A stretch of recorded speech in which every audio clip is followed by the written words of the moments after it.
Are we live? Is it Saturday night already? Did I just meet Anakin Sky? Did I meet Hayden Christensen today? Holy crap, guys, it really happened. We got a lot to talk about today, Ahsoka trailers and all that other stuff. But guys, ladies and gentlemen, I met Hayden Christensen. What's up, guys? It's Mike, a guy who loves Star Wars. Of course, like I said, we have multiple Ahsoka trailers to break down and watch and get hyped about because Ahsoka is only in 18 days. 18 days. So we got a lot to get hype about for the Ahsoka show. But also, actually my math might have been way off on that, but I met Hayden Christensen today. And yeah, just give you a little... a sneak peek right here, and okay, we'll get to that later. We will get to that later, okay? Okay, we'll get to that later. Let's talk about these Ahsoka trailers. Because both of them, by the way, are extremely hyped, and they get me so excited for this show. But first in today is Austin, of course, saying, I'm excited for the Ahsoka show, and I am as well. Shortly after him is Rem. What's up, Rem? Says, this trailer was awesome. Yeah, we're going to break it down. We're going to break it all down because these two trailers are getting us so hyped. Not only is Ahsoka and Anakin trending on Twitter or X, whatever the hell you want to call it, but the Star Wars fandom seems to be all behind this Ahsoka show, and hopefully it delivers. We also got some other articles to get into regarding Obi-Wan Kenobi's possible appearance in the Ahsoka show as well. And what did I learn from Anakin Skywalker himself about being in the Ahsoka show? We'll get to that later. So, yeah. Let's get right into this Ahsoka trailer, though. Let's get right into the first one. Actually, let's take a peek at this nice photo of me right here. Let's take a peek at this nice photo of me right here. Let's take a peek at this nice photo right here.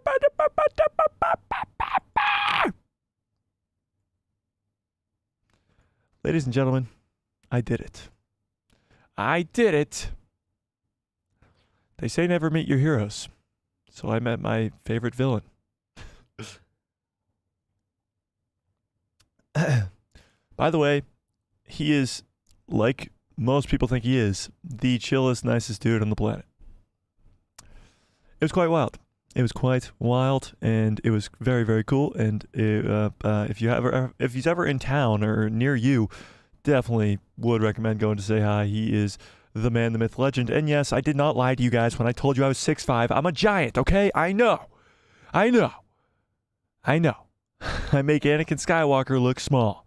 I know. Jeez. It's hard to tell because I'm just sitting right here in front of a screen. I'm a giant. I get it. Okay? I know. You don't have to rub it in my face already. Jeepers. Okay. So yeah, I met Anakin. It was pretty awesome. It was pretty cool. Not gonna lie, it was quite the coolest thing that has happened in a long, long time. So yeah.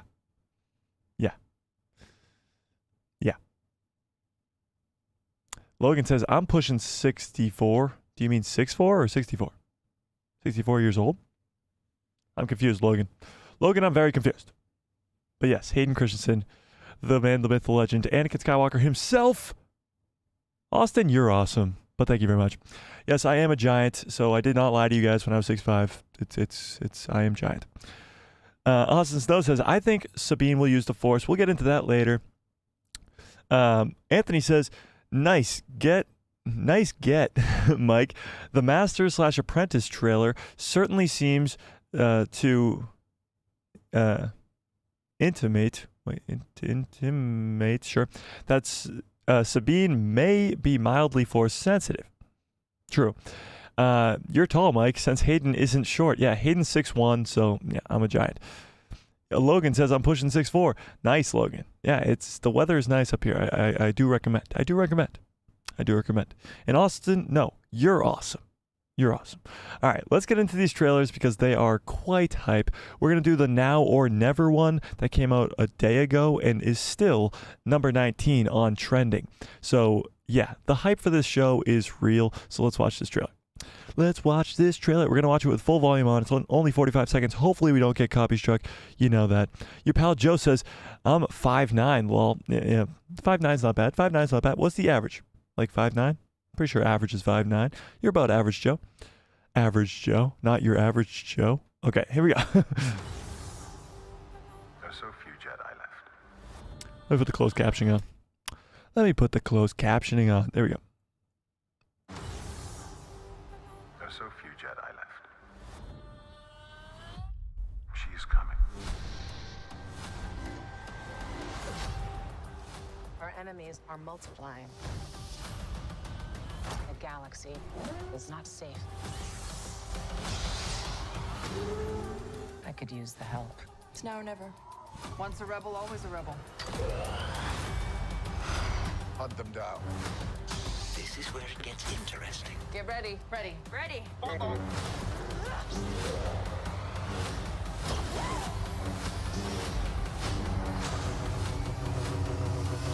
Ahsoka, 2-episode premiere August 23rd. I mean, come on. If you don't watch that and get ridiculously hyped for this show, I think there's something wrong inside your head, okay? So let's rewind and watch it, and I'll pause as we go through here. But this trailer is awesome. It's so damn cool. And there is a few new scenes, too, which is also awesome.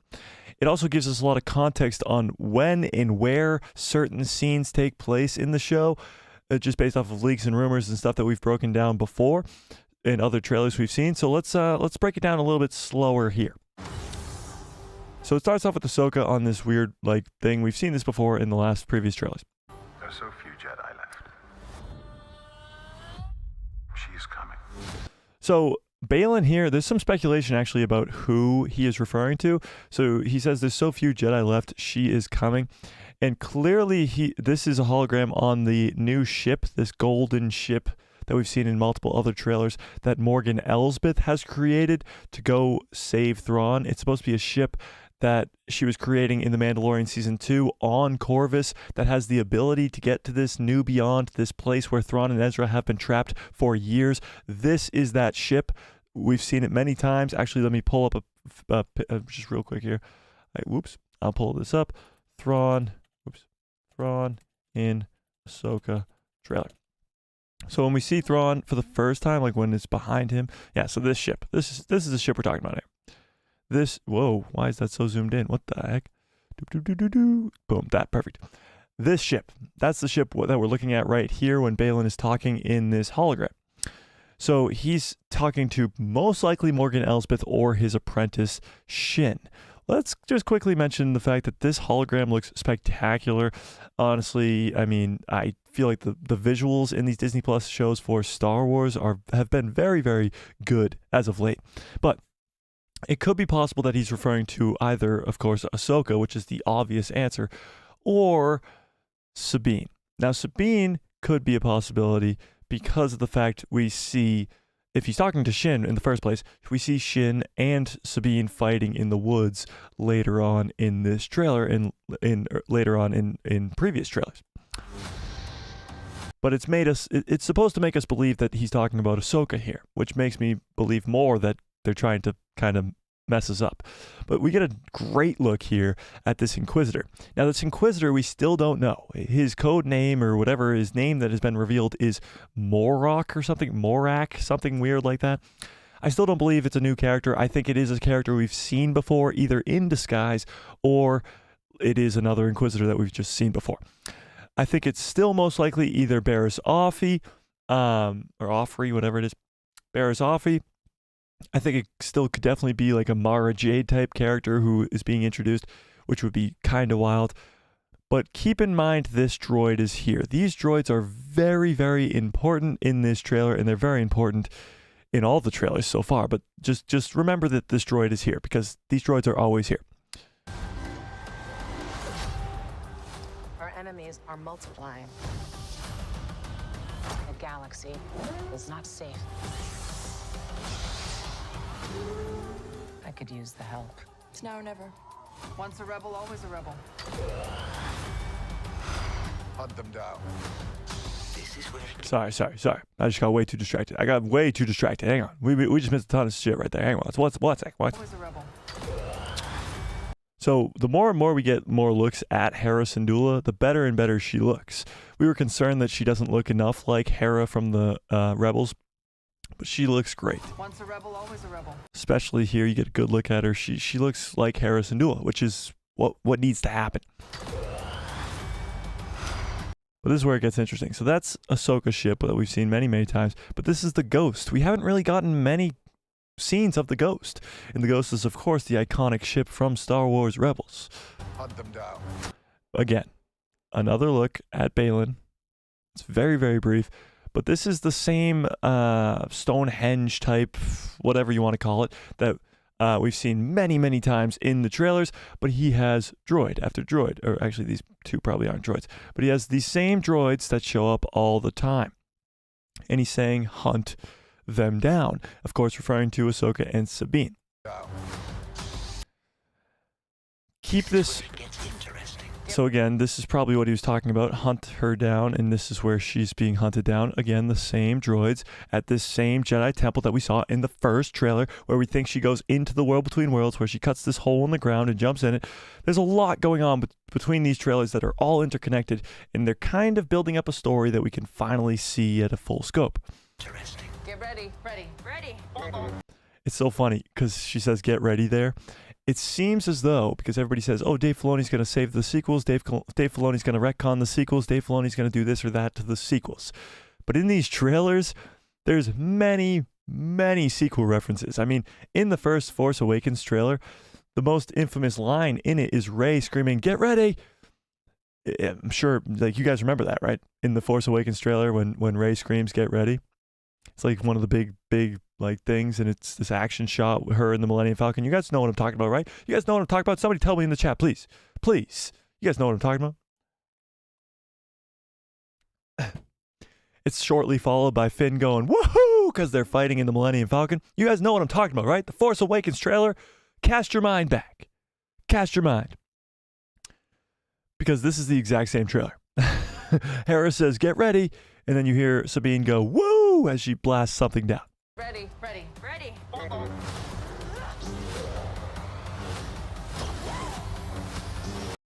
It is funny. It's almost like Dave Filoni is poking fun at the sequel trilogy, poking fun at what they did. It's pretty funny. It gets interesting. Get ready. Ready. Ready. But what's interesting here is, obviously, I don't think her saying get ready is to Ahsoka and Sabine, so all these scenes are obviously at different times. But they do all say ready at some point, which is Get weird. ready. Ready. So this is her still on this planet. Ready. But remember this forest planet, it's always here.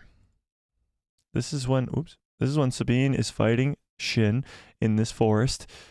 You're about to see Ahsoka fighting the Inquisitor in the same forest. This forest is always in these freaking trailers.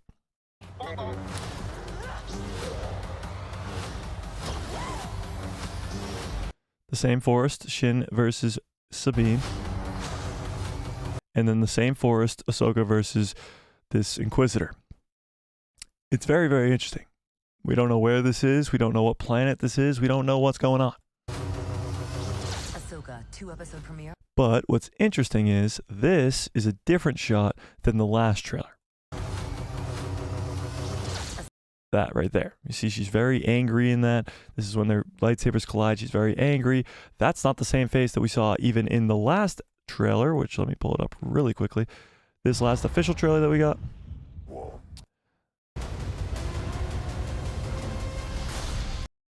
That's clearly a different pose, different face, different camera angle, different everything. So we're clearly getting played with one way or another throughout these trailers. They're clearly trying to get our expectations differently, trying to hide stuff from us, not give us too much information, which honestly is a good thing. We want to go in with a lot of mystery, get surprised a lot. But this is like the 5th trailer we've gotten now. And although we've seen a lot of scenes, they're probably all from the first couple episodes. But if that is the case, then we get at least Ahsoka versus this Inquisitor, Shin versus Sabine twice, because they're in 2 separate locations. That's 3 lightsaber duels so far. You get Baylan versus Ahsoka. That's 4 lightsaber duels within the first couple episodes, because usually only the trailers show the first couple episodes. So this show is going to be full, literally full of lightsaber duels, cool action sequences. This is going to be jam-packed, no filler episodes. Dave Filoni at his best, the Ahsoka show. So let's go back to that last trailer real quick. Can we get, by the way, can we get to 4.03 million subscribers? Like just hit the subscribe button, please, while you're at it. While you're here. Let's watch through this one trailer one more time, and then we'll get to the next one. There's so few Jedi left. She's coming. Our enemies Is that Sabine? Because it doesn't. Oh, maybe her inner Mandalorian helmet. That's what's gonna be cool too. We rarely see her. I think only in one clip with her Mandalorian helmet on. are multiplying. Well, if you look at this, Enemies this is the same forest are we've talked about many times. But this is where this ruin is, the ruin that we see a million times as well. But that's the forest behind it. So this planet, whatever planet this is, it's going to be very important in the first couple episodes of this show. Because then, again, this is them on that same planet with the same forest behind them. a galaxy. She's using her Night Sister magic to show this, what looks to be a star map. A lot of people are saying it's a star map from the Old Republic, which is kind of insane. Is not safe. That's, again, the same planet. They're fighting inside of this star map. I could use the help. Lothal. Now or never. Once a rebel, always a rebel. Oh, yeah. Hunt them down. Same planet. Same planet. This is where it gets interesting. Get ready. Ready. Ready. Same planet. Same planet, same planet, same planet, same planet, same planet, same planet, same planet. What is up with this planet? Why is it so gosh darn important? Moving on. Well, first of all, let's see what you guys thought about this one. Because this next trailer is freaking wild, and I love it so much. But I want to know what you guys thought about that first trailer. What did we think? Let's see. Logan says, "This is a Star Wars stream, but we can't help sharing heights." Yeah, it's true. Hey, we get a little sidetracked around here. You know, if you can share your height, then share your height. Austin says, "Ahsoka is awesome." That's true. He follows up and says, "Chopper is our favorite maniac." Chopper's going to be cool in live action, that's for sure. Chopper's a fan favorite droid. He's very sassy, and people tend to like that. Your pal Joe says, "God, I love Chopper." Me too. Austin says, "Oh, speaking of Ezra and Thrawn, I'm on Rebels Season 3. Wow, you are speeding through that show, Austin. It's awesome. Yeah, Season 3 is a good one, too. Your pal Joe says, "Season 3 is my favorite. The Sabine arc is great." That's true. The whole Mandalorian stuff is very, very cool, but Season 4 is still my favorite. Logan says, "It's MODOK." No, it's definitely not MODOK. MODOK's from Marvel. And MODOK's the worst. Ant-Man, Quantum Mania. Star Wars Politics, what's up? Star Wars Politics says, "With the rumor of the time jump mid-season, it's crazy to think this may only be half the story." That's very true. Like, I don't know. This, a lot of the rumors could be false. Like, not everything we've heard could possibly happen in this show. It's only 8 episodes. And you're telling me you're going to get world between world stuff with young Anakin Skywalker versus young Ahsoka on Mustafar, plus this new Beyond, plus trying to get to the new Beyond, plus all these lightsaber duels that we're seeing in the trailers, plus all this crazy adventure and bringing in the Rebels cast, setting up Grand Admiral Thrawn to be the new big bad. All that's going to happen in 8 episodes? Sounds like a whole lot of stuff. So I wouldn't be surprised if some of the rumors aren't true and some are. Maybe some of them are just to throw us off. I'm not too sure. However, it does sound insane to think that this is only the beginning of the story, because there is supposed to be a jump, like a time jump in the middle of the season. So if all of these scenes are from the first half of the season, this show's going to be insane. This show's going to be insane. Your pal Joe says, "The sequels are blacked out from my memory." Well, that's yeah. That's good for you. Not me. Anthony says, "Yes, with many of us still with many of us still liked. Oh, when many of us still liked Rey and Finn. Yeah, before the first movie came out, the Force Awakens trailer. Yeah, that's when a lot of us still liked those characters. Austin says, I completely forgot about the sequels. I know you guys are just messing with me, but it's pretty funny because the sequel trilogy, like, everybody goes back and watches the prequels. Everybody goes back and watches the originals. Everybody goes back and watches, like Austin right now, Rebels, the Clone Wars, to get excited for the next show to come. I feel like nobody goes back to watch the sequel trilogy because, first of all, you don't have to watch it to get excited for anything coming up except for maybe the Rey movie, but that's not for years. And it's very, like, you don't have to rewatch it to understand what's going on.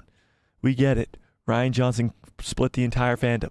We don't have to relive that every so often, but it is funny. Austin Snow says, if Sabine will actually be a Force user, that'll be awesome. All right, well, let's put this to the class. I do it all the time, but let's put it to the class again. With what we've seen from all of these trailers, and the trailer we're about to watch here too, do you think Sabine Wren will have Force abilities in the Ahsoka show? In any sort of way. Not like strong with the Force. Maybe she just uses it to save her own life. Something along those lines. Do you think Sabine Wren will have the Force? Keep in mind, she trained with Ahsoka for some period of time between Rebels and this Ahsoka show. What do we think? Swagger Like Us. What's up, Swagger? Says, I love all of the trailers and first impressions never lie. That's true. Yeah, trailers are great. Trailers are amazing. First impressions never lie. So you're talking about your excitement for the Ahsoka show. I get you. Your pal Joe says, they fly now? Yeah, they fly now. Probably the greatest writing in history of cinema. Pretty much. Austin Snow says, yes, I do think that Sabine Wren will have Force abilities. I don't know. I still go back and forth. I mean, she was trained with Ahsoka for who knows how long, but even still, she was trained with Kanan in the Star Wars Rebels, and she was a Mandalorian who wielded the Darksaber. Like, if she wasn't going to use the Force then, what could Ahsoka really teach her that would make her use the Force now? Like, I don't know. I don't know. I go back and forth all the time. Maybe, but maybe not. It'll be interesting to see. It'll be hyped if she does use the Force, honestly. All right, let's watch this next trailer because this one will freaking blow your mind. This one got me so ridiculously hyped because it's not just Ahsoka, it's a lot of other things. It's called Masters and Apprentices. Yeah, that's what it's called. So it's for the Ahsoka show, but it really highlights a bunch of just Masters and Apprentices all over the place. And it does give you on the bottom corner where these clips are from. So this is from the book of Boba Fett, of course. Always two there are, no more, no less. A master and an apprentice. Be mindful of the living force, young Padawan. You will be tempted by the dark side of the Force. One must destroy in order to create. Master. It's been a while. Things have changed. Sometimes we have to do what's right. Confronting fear is the destiny of a Jedi. Buckle up.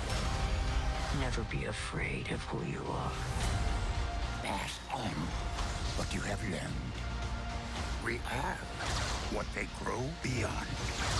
That is the true burden of all masters. Ahsoka, 2-episode premiere streaming August 23rd. So whoever edited this trailer deserves a raise. Deserves Kathleen Kennedy's job, let's be honest. This is one of the coolest trailers I've ever seen for anything. And we don't get nearly enough of this. There's so much cool stuff in Star Wars that's all interconnected, and this trailer does it perfectly with Masters and Apprentices. Through the prequels, through the originals, through the sequels even, and everything in between. There's Masters, there's Apprentices, and it's so damn cool. So first it starts off with Luke and and Grogu, with Yoda being the narrator. Always two. And he says always two there are. Of course, he's talking about Sith, but Master and Apprentice. And it goes straight to Obi-Wan and Anakin. There are no Qui-Gon and Obi-Wan. more, no less. Luke and Kenobi. And this is the best one. The Master and an Apprentice. Anakin Skywalker and Ahsoka Tano. Be mindful of the living force, young Padawan. You will be tempted by the dark side of the Even Palpatine and Vader. Force. One must destroy Even Balin and Shin. in order to create. Master. It's been a while. But what they're really playing on is the fact that Ahsoka is the Master and Sabine is the Apprentice. Which really months ago, we weren't thinking any of that was happening. Like, we had all these rumors and stuff about the Ahsoka show, but one of the big reveals in the trailers has been that Sabine trained with Ahsoka. Now, we don't know for how long, again. We don't know if she has Force abilities, again. We don't know much of anything. However, this trailer is really playing on the fact that this happened. She's the Master, Sabine's the Apprentice. Things have changed. Sometimes we have to do what's right. Confronting fear is the destiny of a Jedi. Buckle up. Never be afraid of who you are. Pass on what you have learned. React what they grow beyond. That is the true burden of all. So this is why I think that there will be 2 battles between Shin and Sabine early on in the show. I think this could be one of the first scenes, or in the first episode at least, this fight right here. This is, looks like it's on Lothal. So this is Shin coming to hunt down Sabine on Lothal. And that's probably when Sabine realizes there's a big issue going on here. She's got the long hair, and I don't think she'll have the long hair for all that long. So this is when they first fight. What you have That was Shin, of course, with the red lightsaber here. So that's Shin. Maybe it's not. Yeah, it's Shin. That's her lightsaber. That's Shin, and that's Sabine in the background, and they're about to fight on Lothal, which is very, very interesting.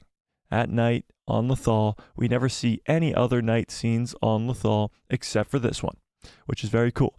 And then a few scenes later, you get the second fight.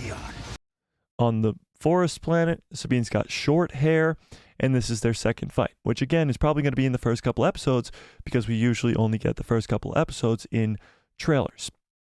So that means very early on we will see this fight of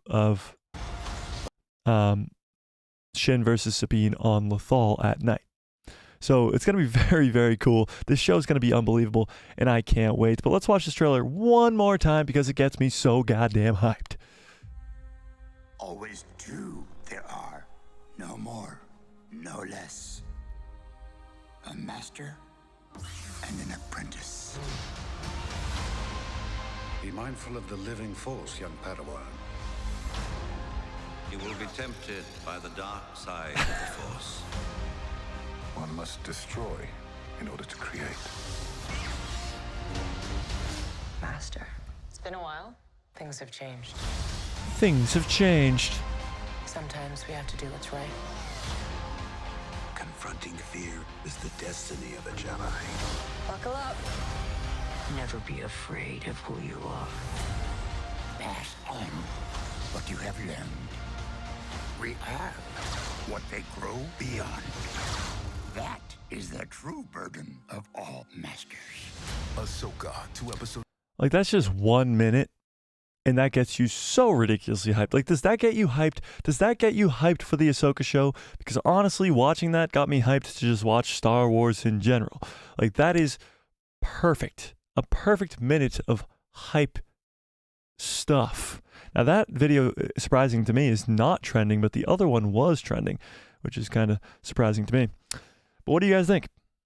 Austin says, then Sabine used Ezra's lightsaber. Yeah, so Sabine is using Ezra's lightsaber in the trailer multiple times. She clearly knows how to wield it, and Ezra's kind of stuck without a lightsaber, which is kind of going to be cool. You forgot one thing: the Force is in all of everyone. That's true. The midichlorians, the Force, whatever you want to call it, flows through everybody, but not everybody can use the Force. Now, maybe with the right training, certain people can, but that's an argument for another time, I guess. Your pal Joe says, after this trailer, I think that it's likely Sabine will be Force sensitive. if I had to speculate, I think Kanan sensed it through her lightsaber training. That's true too. Ahsoka is a lot more powerful with not only the Force, but as a Jedi, as she was trained as a Jedi for a lot longer than Kanan I am referring to. So when Sabine trains with Kanan, maybe Kanan can't get to Sabine or get out of Sabine what Ahsoka can.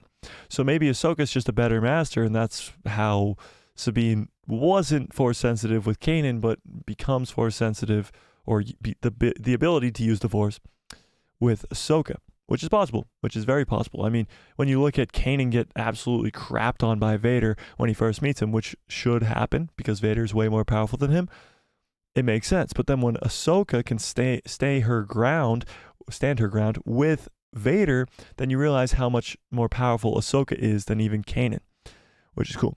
Swagger Like Us says, fellow Star Wars fans, it's interesting to note Sabine and Ezra opened Lethal's gateway into the world between worlds together. Sabine also bested Gar Saxon with the Darksaber. Force sensitive? Well, she actually, doesn't she not beat Gar Saxon? Doesn't her mom like interfere with that? And does she help open the portal? I don't think she does. I think she like distracts the clone or the stormtroopers while Ezra does it. Maybe I'm misremembering.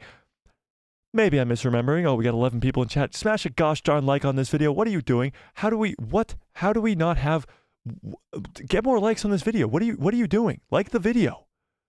Ugh. Smash a like on this video. Hit subscribe. Do all that fun stuff. Just for me. If not for you, for me. Okay? All right.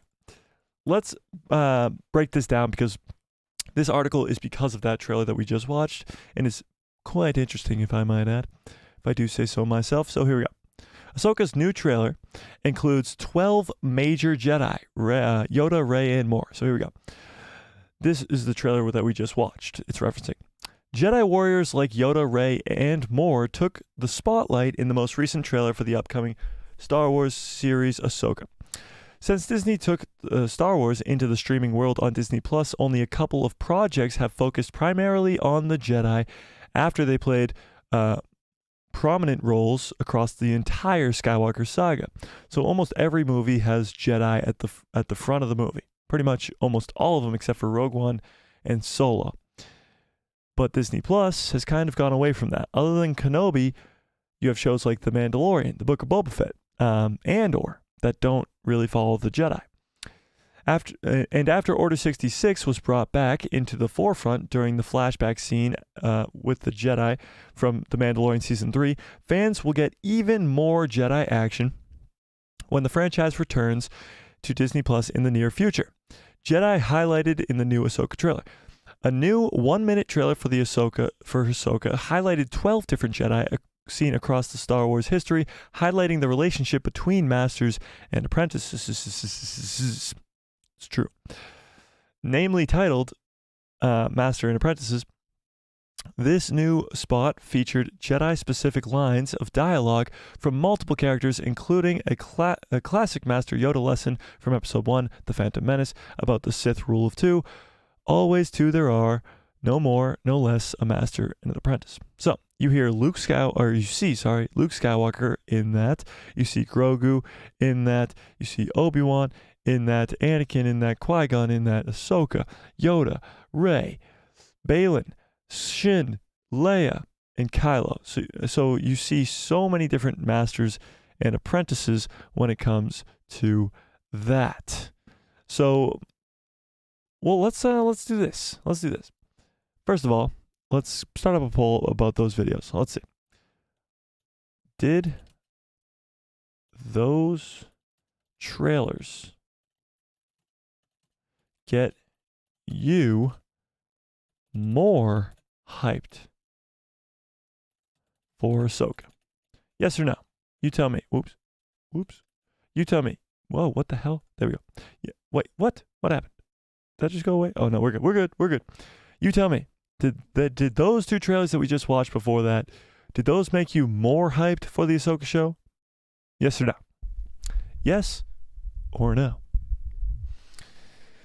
And with that being said, while you answer that, who are your favorite masters and apprentices throughout all of Star Wars. Canon, Legends, whenever you want. Go Old Republic, High Republic, Skywalker Saga, whenever you want. Who is your favorite Star Wars master and apprentice? Let's hear it. Let's hear it.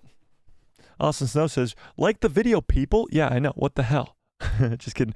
Dennis says, what do you think about the idea about the ending of season 1? Oh, my idea about the ending of season 1. Oh, yeah, Dennis. That was a great idea. So Dennis was saying in the video that I posted yesterday, go check out that video, by the way. It's doing pretty well on the channel, so go check it out. It's about the leaks that we got for the Ahsoka show. So Dennis was saying, what if the first season of Ahsoka, or at least this season of Ahsoka, ended with Ahsoka, Sabine, and Ezra all being stuck in the New Beyond? Let's say, for instance, let's say Thrawn and all of them get back to the main galaxy in this big ship that Morgan Elsbeth created for them, and they succeed.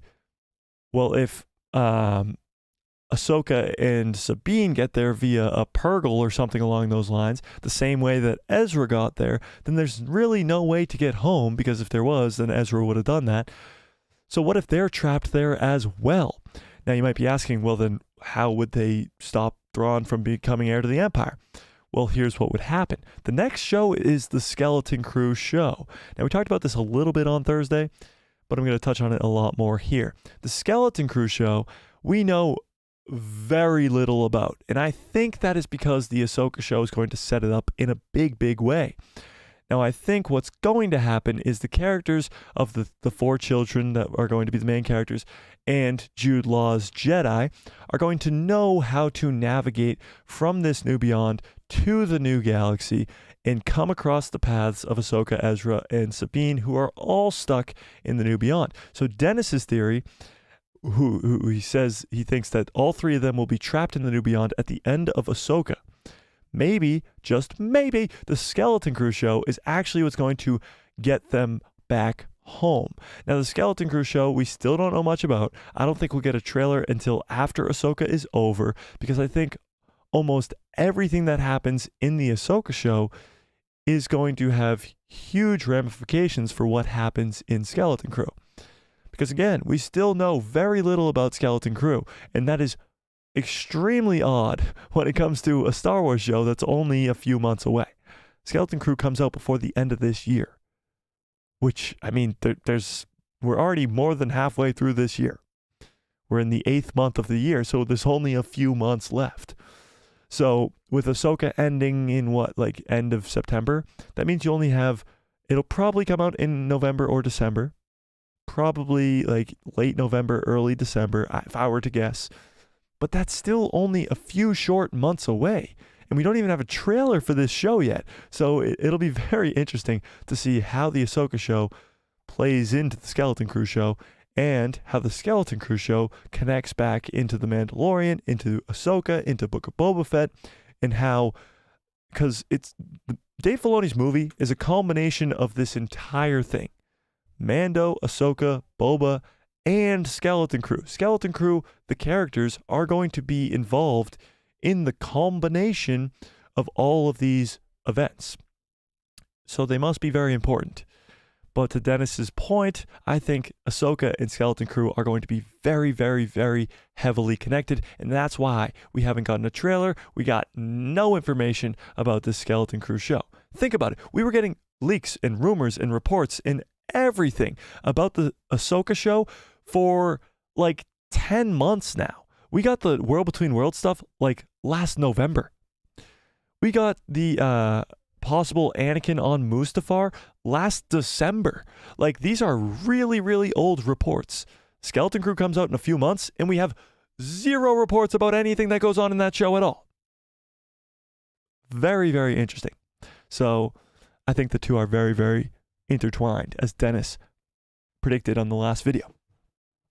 Your pal Joe says, no, these 2 trailers did not get me more hyped because I'm already super hyped. Well, that I guess that could be the case. And that's probably why the poll is sitting at 71% of you. Only 71% of you got more hyped from those 2 trailers. Austin says, my favorite Master and Apprentice is Anakin and Ahsoka. That's definitely up there because the Clone Wars is like 6 seasons of the two of them being awesome, and yeah. Your pal Joe says Obi-Wan and Anakin. That's a good one too, of course. That's a great one. I mean, my favorite Master and Apprentice is tough. That's a tough question. My favorite Master and Apprentice, it's got to be Obi-Wan and Anakin, just because of the falling out that they have. And it's not because they're a good Master and Apprentice. Like, Obi-Wan is more like a brother to him. That's why he says, "You're my brother, Anakin." He's not really a master, so I don't know. It's tough. Your pal Joe also follows up and says, how are Ezra and Thrawn alive? I hope we get to see that. I hope we get to see that scene. Maybe like a crash landing or something on a planet in the New Beyond. Whatever it is, I hope we get to see that scene. Because, to your point, Joe, I mean, the ship that they disappear in hyperspace, the windows are smashed by the Purgle. Like, they should be dead. But, like, why aren't they? It'll be interesting. It'll be very interesting. I hope we do get to see a flashback of that scene. Because it needs to be explained. To your point, it needs to be explained. Because let's be honest, if his army is of undead stormtroopers that all died in the crash, then why aren't the two of them dead?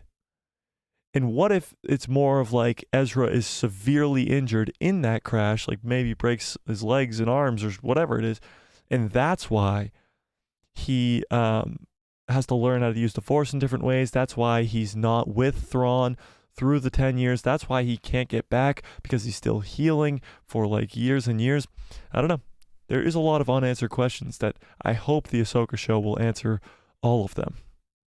And maybe that'll be like the opening scene. Imagine that's the opening scene of the Ahsoka show, is them crash landing onto this random planet.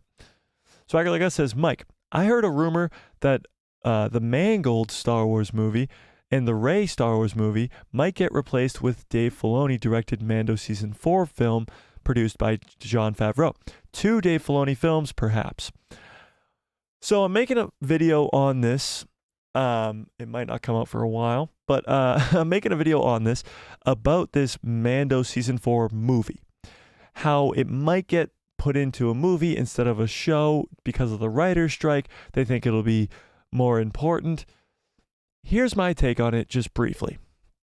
I think if you're going to do The Mandalorian Season 4 as a movie, then make Dave's movies a trilogy. And make the first one set up Thrawn even more.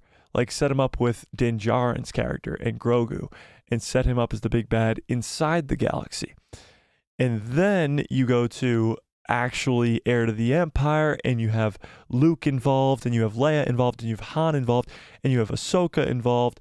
And then in the final, when maybe the good guys lose in this one, and then in the final episode of the trilogy, they kill Thrawn, they end the Empire, or the Heir to the Empire, and the good guys win, of course. But that probably will end with like a cliffhanger of the First Order's coming back, Kylo Ren is falling to the dark side, Snoke, Palpatine on Exegol. Like, you could really play with a lot of stuff that happens further down the line in a trilogy directed and written by Dave Filoni. I think it's a genius idea. I think it should have happened a long, long time ago. And if Dave Filoni gets a trilogy, you're talking about billions upon billions upon billions of dollars easily made by Lucasfilm. And I think it's a no-brainer. I think, you know what I think? I think it's not rocket science, ladies and gentlemen. I think if you're Kathleen Kennedy or you have any size brain, it's not rocket science. Just give Dave Filoni a freaking trilogy. It's not rocket science. Did I say it's not rocket science? Did I mention that it was not rocket science?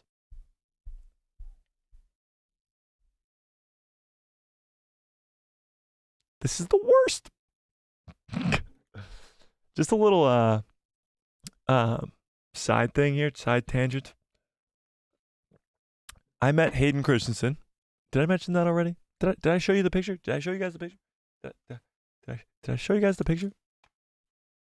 Did I show you guys this picture? But at Fan Expo. So Fan Expo Boston, if any of you guys are there and you see me, oh, come up to me and say hi. Please come up to me and say hi. It would make my absolute day. And I would love to say hi to you guys. But Fan Expo Boston has been a blast. Yesterday, it was my first day at like almost anything like this, kind of. So I didn't really know what to expect, and I know we're getting off topic a little bit here, but we'll get back on topic real quick. So yesterday, I got to meet Ashley Eckstein, Matt Lanter, and James Arnold Taylor, who of course voice Ahsoka, Anakin, and Obi-Wan in the Clone Wars. I got to sit down in a panel, listen to them talk about the Clone Wars and their experiences, all that cool stuff. It was amazing. I also got to meet, any of you guys, not rocket science. I love it, Austin. Thank you. If any of you guys are Office fans, anybody watch The Office? Anybody in the chat, please? You watch The Office? Anybody? Office? The Office? Anybody? You know, like Michael Scott, Dwight Schrute. Anybody? The Office? Yeah, you guys watch The Office? No? Austin? Your pal Joe, you watch The Office? Yeah? Just any Office fans? Any Office fans out there? I got to meet and take a photo with, the photos upstairs, so I'll leave it there for now, with Oscar, Stanley, and Creed from The Office. So yeah, that was also very cool. That was yesterday. So yesterday I got to meet them. I got to meet the Clone Wars cast. I got to meet who else? Henry Winkler and some other people. But this place is so damn cool. Oh my god. So is anybody at Fan Expo Boston? Tell me in the chat. If not, DM me. Whatever you want to do. Tell me, because that would be so cool if I saw you guys there. But that's besides the point. Today, got to meet Hayden Christensen. So that was absolutely wild. So we've got a lot of Star Wars stuff that has gone on, and it's very, very cool. I also got to meet Emily Swallow, who is the voice of the Armorer. She actually sang karaoke last night, and fans got to sing with her if you paid for it, but I didn't do that, sadly. But she sang karaoke last night, and then today she had a panel where I sat in and watched that. So, yeah, a lot of fun, cool things. So, yeah, it was awesome. Mike, you met Snips and Sky Guy? I did. And it was so damn cool. Sadly, though, Rosario Dawson was supposed to be there tomorrow. She was scheduled to be there tomorrow until the actors' strike happened. And now, with the actors' strike, they can't talk about any projects that are upcoming, and they can't promote anything. So she had to back out because she can't talk about Ahsoka. So she's not coming tomorrow, which is a bummer, but it's all right. Your pal Joe says, I wish. I live in Toronto. Oh, Toronto's pretty cool. I've never been to Canada, actually, but I am Canadian, so a little strange. But, yeah. All right. Where was I? Swagger Like Us says, in light of Indiana Jones 5 flopping and the Rey movie being a potential flop, perhaps Disney is finally giving the keys to George Lucas's Padawan. I wish. I just say, like you're saying right there, give Dave Filoni the keys to the car and let him drive wherever he wants. If he wants to go Old Republic, let him do it. If he wants to go Dawn of the Jedi, let him do it. If he wants to go post-sequel trilogy, let him do it. Literally just let him do whatever he wants. Pretty much. That's my advice. And again, it's not rocket science. Your pal Joe says it would be an unreal opening scene. Imagine the crash of Ezra and Thrawn. Austin Snow says, I think the Purgle is keeping Ezra and Thrawn alive. That's also possible too. We don't know the extent of the Purgle's power. I mean, we all we know is they're space whales that have like tentacles and can travel through hyperspace. So yeah. Your pal Joe says, favorite Master and Apprentice are George Lucas and Dave Filoni. Well, that's a pretty good pick. I can't argue with that. True. Swagger says, I encourage it, Mike. I concur, Mike. That trilogy is all we want. That is true. Dave Filoni trilogy is all we want. It really is. I don't think there's anybody in the chat right now that would ever disagree with me when I say that a Dave Filoni trilogy would be exactly what we want. Swagger Like Us says, The Office was cool. Yeah, The Office is cool. Your pal Joe says, that's amazing. Austin says, wow, stupid writer's strike. I know, the writer's strike does not seem like it's going to be over anytime soon, but the actor's strike, actually, there has been some movement in the studios are talking with SAG, and it seems like that might end semi soon. Semi-soon. Finn, what's up? Finn Wickens says, I met Ewan and Hayden together at Celebration earlier this year. It was incredible. That is so cool, Finn. I think Ewan was actually at Fan Expo Boston last year, and I didn't go to that. Bummed out about that. But yeah, that is so cool, getting to meet the both of them. Imagine. You have a photo, Finn? You got a photo, Finn? Your pal Joe says, you speak like a Canadian. I could have sworn you were from the north. Yeah, no, I'm in and around Boston in Massachusetts. But I am Canadian. Indeed. I've just never been there. Jim Joe says, just dropped in to say hello. It's been a long time since I caught you live, but I still drop in later to check out your vids. Oh, you're a watch after guy. You're a stream it later kind of guy, Jim, huh? Yeah, no, we miss you, Jim. We miss you, Jimmy Joe. Slim Jim? Sure. Austin Snow says, the true Sith Lord, Kathleen Kennedy and Ryan Johnson. That might be the greatest Master and Apprentice right there. At least evil Master and Apprentice, Kathleen Kennedy, Ryan Johnson. Whew, that's evil. That is pure evil. Finn says, yeah, I got a photo with the two of them together. Oh, that's so damn cool, Finn. That's so damn cool. The poll right now sits at 80% of you guys are way more hyped after watching those two trailers, which is sick. All right, let's look at these new images that were official images that were released for the Ahsoka show as well. This is our new official images. Boom. This is Sabine on Lothal on her speeder, which looks amazing. Baylan coming down the hallway. These are kind of like behind the scenes photos, as you can tell with the next one. Ahsoka looks great. Dave Filoni looks amazing, as always. Then we got a Loth cat. I'm so happy to see Lothal in live action. Loth cats, Loth wolves. Yeah, that's another thing. There's supposed to be Ahsoka Tano riding across Lothal on a freaking Loth wolf at some point. Like, what? When is that going to take place? Like, this whole show is all over the place, and I cannot wait. Baylan, a great look at Baylan. I can't wait for Baylan, because Baylan's going to be such a good character. He's going to be so well portrayed by Ray Stevenson. And it's sad that it's going to be his last performance, but that's going to make it even more meaningful and memorable. You got Ahsoka in the cockpit with, what the hell's his name? I always forget this guy's name. It starts with an H, I know that. I can never think of his name.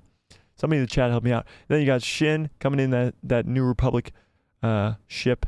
This is probably when they're breaking Morgan Elsbeth out of prison.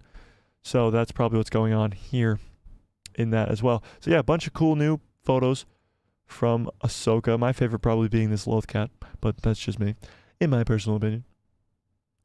But yeah, that's also very, very cool. Should we get into this? Should we get into this? Yeah, Huang. How do you say his name? Huang? Hyang? Who? Yeah. I don't know. Yeah.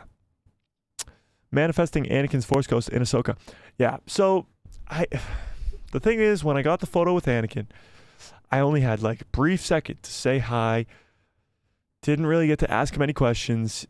He probably took 5,000 photos today. He literally took photos from 12:30 to I think 4:30. So he took photos for almost 4 hours today. Literally, at least if I were to guesstimate, it would be 5,000. It was sold out photos, so I'm guessing they probably cut it off at like 5,000 or something like that. It was a shit ton of people. He took a ton of photos. It's Wu Yang. Okay, I got you. Oh, Hu Yang. Gotcha. Yeah, no, he took a ton of photos today, so I don't blame the guy for not wanting to sit and chat with everybody, but I did get to shake his hand, say hello. I'm never washing my right hand for the rest of my life, but that's, of course, I mean, like, guys, this touch to Anakin Skywalker today. Just kidding, but yeah, it was crazy. Finn says, that's the bad part about the photos at conventions. You barely get to say hello. I know. It's like you come in, take a photo, and they're like, get out. There's the door. Get out. But Hayden was so nice about it. He shook everybody's hand, said hello, said, how are you doing? Said, may the Force be with you. I mean, it was legendary. It was quite legendary. Annie and Obi? Yeah, what about him?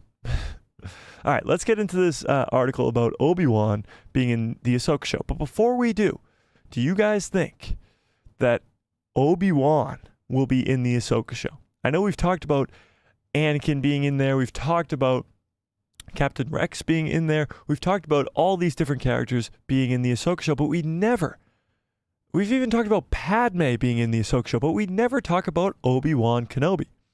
Do you think Obi-Wan will be in the Ahsoka show? Your pal Joe says, that's amazing. I'm so happy for you, dude. I know, it was a blast. It was a blast. If you guys ever have a fan expo or a Comic-Con or anything coming to town, I would recommend. It's definitely worth it. And if any of you are around the Boston area, or I'll, of course, tell you from going to any other cons, we should definitely do either a meetup or some sort of kind of event like that, you know? Yeah. Yeah. Finn says, always love your streams. Nice to watch somebody actually be positive about Star Wars. Well, that's the goal around this channel, and the reason kind of that I started it, there's so many big Star Wars channels out there, and while I'm talking about this, guys, just tell me if you guys think Obi-Wan will be in the Ahsoka show, because I'm going to go on a side tangent, and I need somebody to bring me back to earth, and reading if you think Obi-Wan will be in the Ahsoka show will remind me of where we were at, because I'm about to go on a side tangent again, guys. I'm going to do it. So, the reason I created the channel was because I watched so many other Star Wars YouTubers, they will remain nameless, that were so goddamn negative that I had I just about had it with all of them. And I just wanted to stop watching every single one of them. And then somebody in my life was like, hey, you talk about Star Wars so damn much that it annoys the shit out of us. Why don't you talk about Star Wars with people who want to hear you talk about Star Wars? And I was like, holy shit, that's the greatest idea I've ever heard in my life. So that's when I created the channel, and I was like, I'm going to keep it positive because I hated all the negativity and all the people who didn't like listening to me talk about Star Wars. Now I can talk about it with you guys who like listening to me talk about Star Wars. For some goddamn reason, you guys come here and listen to me talk about Star Wars. It's insane. I don't get it, but thank you for coming. But I want to create a positive community. And that's the entire goal of all this. You see all this negativity online. You see all this negativity with Star Wars creators and all this other stuff in the fandom. But when you go to something like a fan expo or a Comic-Con, it's all Star Wars fans and other nerds who love the IP that they're going to represent. People are dressed up as Darth Vader. People are dressed up as Jedi, as bounty hunters, as Mandalorians. Like, these people love what they're going to literally dress up, spend money on, go spend their time doing. Like, these are the people that I want to spend my time with. These are the positive people that are in the fandom. This is what the fandom is supposed to be made of. These positive people, these fake people online that are all about negativity, trying to get clicks and views because of their negativity. It's stupid. It's dumb. It's might make them a quick buck, but at the same time, it just spreads the negativity in the fandom. And that's what we're trying to get away from. And that's what this channel's all about. So maybe I'll sit here and scream and yell about how stupid and dumb Kathleen Kennedy is and how Lucasfilm is messing up right, left, and center. But it's always positive at the end of the day. We're still extremely excited for anything Dave Filoni touches. We're extremely excited for the Ahsoka show, for Skeleton Crew, for even The Acolyte, after even what Leslie Headland said, for everything future Star Wars. I say it constantly. This is the best time. I just whipped a pen across the room. The best time to be a Star Wars fan ever. And this is the place to be it. So that's my spiel. And I'm sticking to it.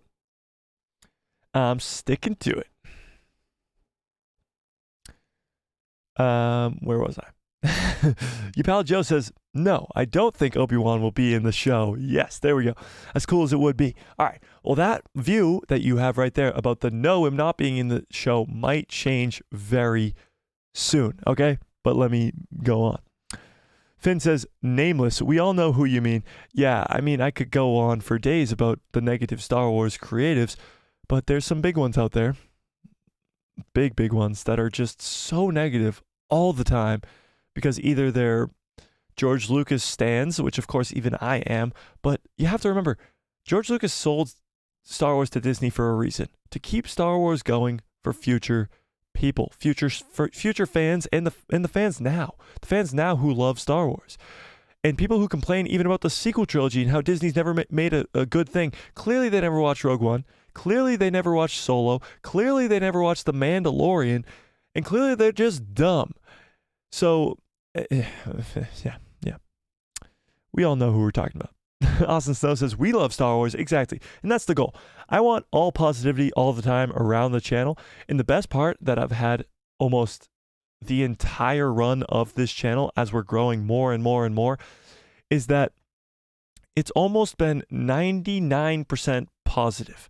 Literally for every negative comment on a video, comment on a short, there's a million more positive ones. And that's an over-exaggeration because we're nowhere close to a million comments on any of the videos combined even. But there is way more positivity around this channel than there is any negativity. And I've actually, to my own point now, is I have rarely ever seen, maybe even never seen, a negative comment when it comes to the live streams. Now, I'm not talking about like, oh, I didn't like that, because that's a personal opinion. That's not a negative comment. That's just your personal preference. I didn't like the episode. I did like the episode. I didn't like what they did with this thing and that thing. That is perfectly okay. You can have a civilized conversation. But when you come in here and say, everything Disney Star Wars has made is such garbage, Star Wars is dead, like, you sound like an idiot. Did I just sound like an idiot?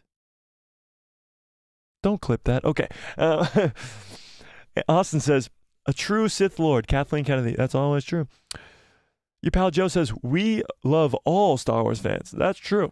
Because all Star Wars fans include the negative people. Maybe we don't love all Star Wars fans. Finn says, I dressed as Anakin at Celebration. Such a positive atmosphere. Oh my God. Talk about positivity. This whole weekend has literally just been all fans, positive fans at that. There's nobody at Fan Expo complaining that they're there. There's nobody at Comic-Con complaining that they're there dressed up as Anakin, dressed up as a Jedi, dressed up as anybody. Because they're there as a fan. And there's nothing to complain about because you're a fan of this awesome, cool IP. It makes no sense. Yeah. Finn says, would be amazing if we got flashbacks from the Clone Wars with Anakin, Obi-Wan, and Ahsoka in the Clone Wars armor. Oh my God, imagine. That's what a lot of people thought was going to happen in the Kenobi show, which was kind of a bummer when we didn't get that. Anakin and Obi-Wan in their iconic Clone Wars armor. But the Ahsoka show might be able to give us that. However, that's not the Obi-Wan I think is going to show up in the Ahsoka show. But we'll get to that in one quick second. Swagger Like Us says, look at these awesome Ahsoka trailers. It's so refreshing to see HK droids, Dark Force users, Night Sisters, and Thrawn as the main antagonist. Thank God that we're not going to Tatooine in this show. Never say never. Never say never. We could be going to Tatooine at some point. Who knows? Yeah, that would be a disaster. Austin Snow says, give Mike a contract at Lucasfilm. If they've watched any of my streams, I will never receive any calls from any of them. There's no way. The amount of times I've called them stupid and dumb and stupid, like there's no way. And honestly, I wouldn't want that because I wouldn't be able to speak my own mind. If I don't like something, they aren't going to let me say that. Like I'll have to sign an NDA and I won't be able to speak my mind freely. I like being able to come up on a stream, and if I didn't like the last episode of The Mandalorian or something, I will tell you guys that. Shoot it to you straight.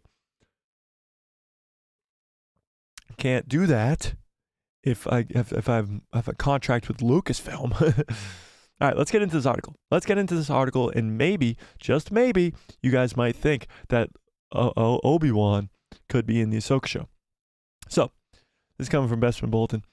So, Star Wars Ahsoka, dead Obi-Wan Kenobi will reportedly feature in a fight scene between Anakin Skywalker and Ahsoka Tano on Mustafar.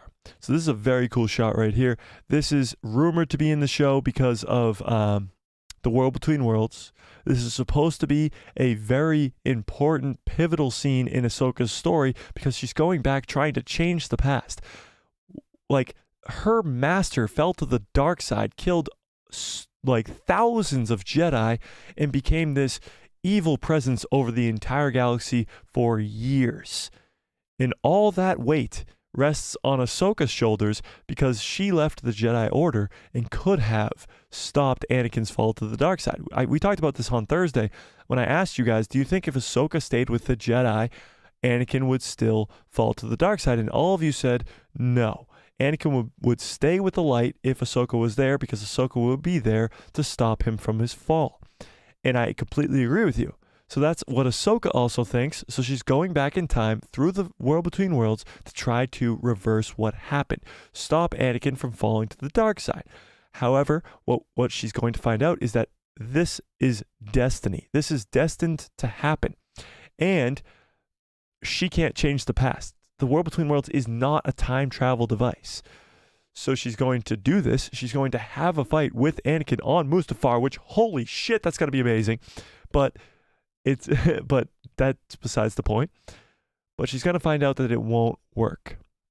However, we still will get this scene. Now, the biggest question is, where's Obi-Wan? Obi-Wan is the one who comes to confront Anakin on Mustafar. Where's Obi-Wan? Does Ahsoka go to Obi-Wan on Coruscant and say, I'll go fight Anakin instead of you? You go help Yoda with Palpatine? And do we get to see that scene? Do we get to see Obi-Wan? Or is Obi-Wan also on Mustafar and the two of them, plus Padme actually, all three of them come to Anakin as a united front, and we actually get to see Natalie Portman's Padme, Ewan McGregor's Obi-Wan, and Hayden Christensen's Anakin Skywalker, and Rosario Dawson's Ahsoka Tano all on the screen at the same freaking time. Holy crap, let's get into this article. Okay, so yesterday, Making Star Wars, again, one of the greatest sources out there, took to his daily YouTube show and podcast, The Making Star Wars Show, where he discussed various pieces of news from the week, including the runtimes for the first two episodes of the Ahsoka series. Star Wars Jedi Survivor coming to PlayStation 4 and Xbox One, plus took questions from those in the chat. One question from a viewer promoted a discussion about the past reports that Making Star Wars, which he released towards the tail end of last year, which detailed the confrontation between Ahsoka Tano and Ahsoka Tano and Anakin Skywalker on Mustafar, set during the events of Revenge of the Sith. So, Making Star Wars was the one who reported this, the confrontation of Anakin and Ahsoka on Mustafar. That was last year. So that was a long, long time ago. However, they talked about other news in this other news, talking about the runtimes. We talked about this on Thursday. The runtimes for the Ahsoka series, the first two episodes combined have a runtime of 1 hour and 36 minutes. The first two episodes are going to be released on the same day at the same time on August 23rd. And they're combined to be 1 hour and 36 minutes. So divide that by 2, it's about 48 minutes per episode. So I think that's a pretty good amount. I mean, you guys can tell me what you think in the comments if that's long enough for you. But I think it is definitely long enough, in my personal opinion. Especially because it's like getting an Ahsoka movie on August 23rd, almost being 2 hours, so it's going to be awesome. But also Jedi Survivor is coming to the lower generation consoles, PlayStation 4 and Xbox One. I know a lot of people couldn't play the game because they didn't have the new generation of consoles, so that's very exciting for those of you who don't have the Series X or Series S or the PlayStation 5. But again, they talked about this, so this is, of course, whatever. In a report from December, so back in December of last year, Making Star Wars... Oh, shit, what did I just do? Making Star Wars shared that scenes were shot that featured Hayden Christensen in his Revenge of the Sith robes, and that Christensen had been in training for a fight scene between Anakin Skywalker and Ahsoka Tano on Mustafar. The Ahsoka Tano featured in the fight scene itself was a younger Ahsoka Tano, as would be fitting for the time. And that younger actress was used as Ahsoka for the shoot. So there is a younger actress who will play Ahsoka in the show. This scene itself was reported to take place in the world between worlds as seen in Star Wars Rebels, where Ahsoka Tano, played by Rosario Dawson, would see a possible vision or timeline that's meant to show her that Anakin's fall to the dark side is part of the Skywalker's destiny, and that there is nothing Ahsoka could do. The lesson for Ahsoka to learn during these scenes is that she cannot change destiny, and that she must embrace it, no matter how hard or painful it is. So that's kind of the gist of what we just talked about. The world between worlds, Ahsoka's going to go into it trying to change the past and find out that that can't happen.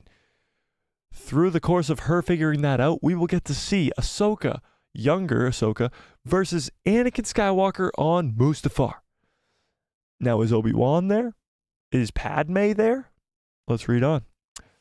Now, 8 months removed from this initial article, Making Star Wars briefly expanded upon those scenes shot last year during his YouTube show and added that a dead Obi-Wan Kenobi was present for those scenes when they were being shot, and that it was seemingly shot 2 ways.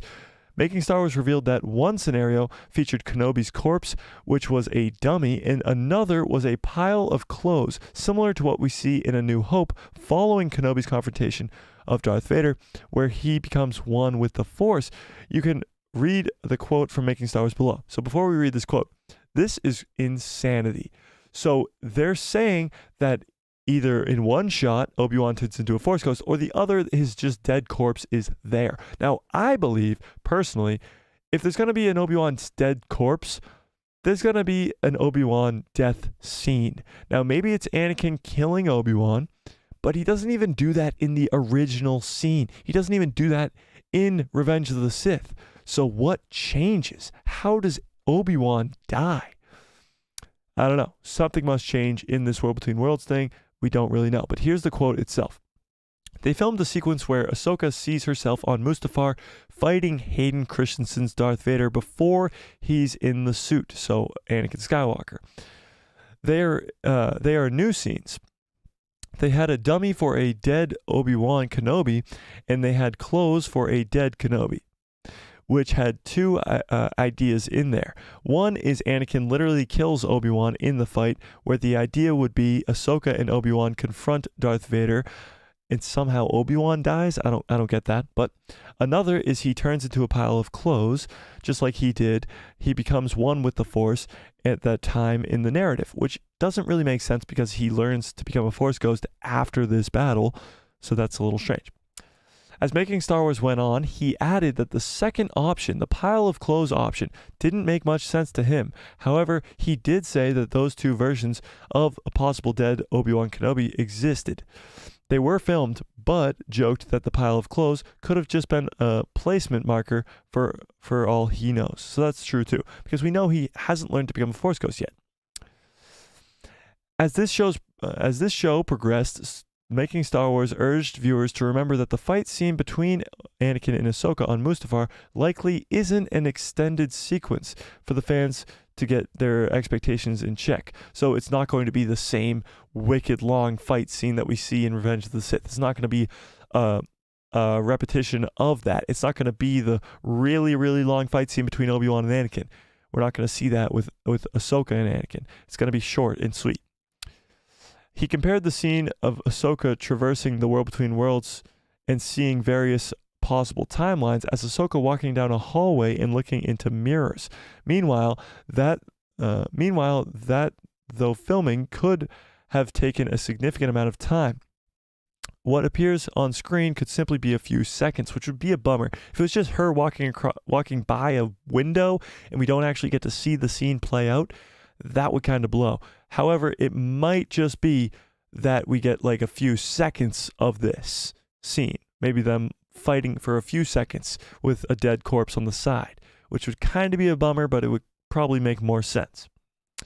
The Star Wars leaker also addressed recent rumors that Ahsoka's trip in the world between worlds during the season would feature a multiverse, and told viewers that those rumors are untrue and that a multiverse is not featured in The World Between Worlds or in the Ahsoka series as a whole. There will never be a multiverse in Star Wars. There will never be time travel in Star Wars. These two things cannot exist in the Star Wars galaxy. It makes no sense. There's no place for them, and they honestly shouldn't exist. The rumors of Ahsoka featuring a multiverse originated from Giant Frickin' Robots report. Again, we always have to take what they report with a giant grain of salt, a giant freaking grain of salt. But GFR reports itself seemingly builds off of Making Star Wars report from December, which we covered in this article, which features Ahsoka Tano confronting Anakin on Mustafar.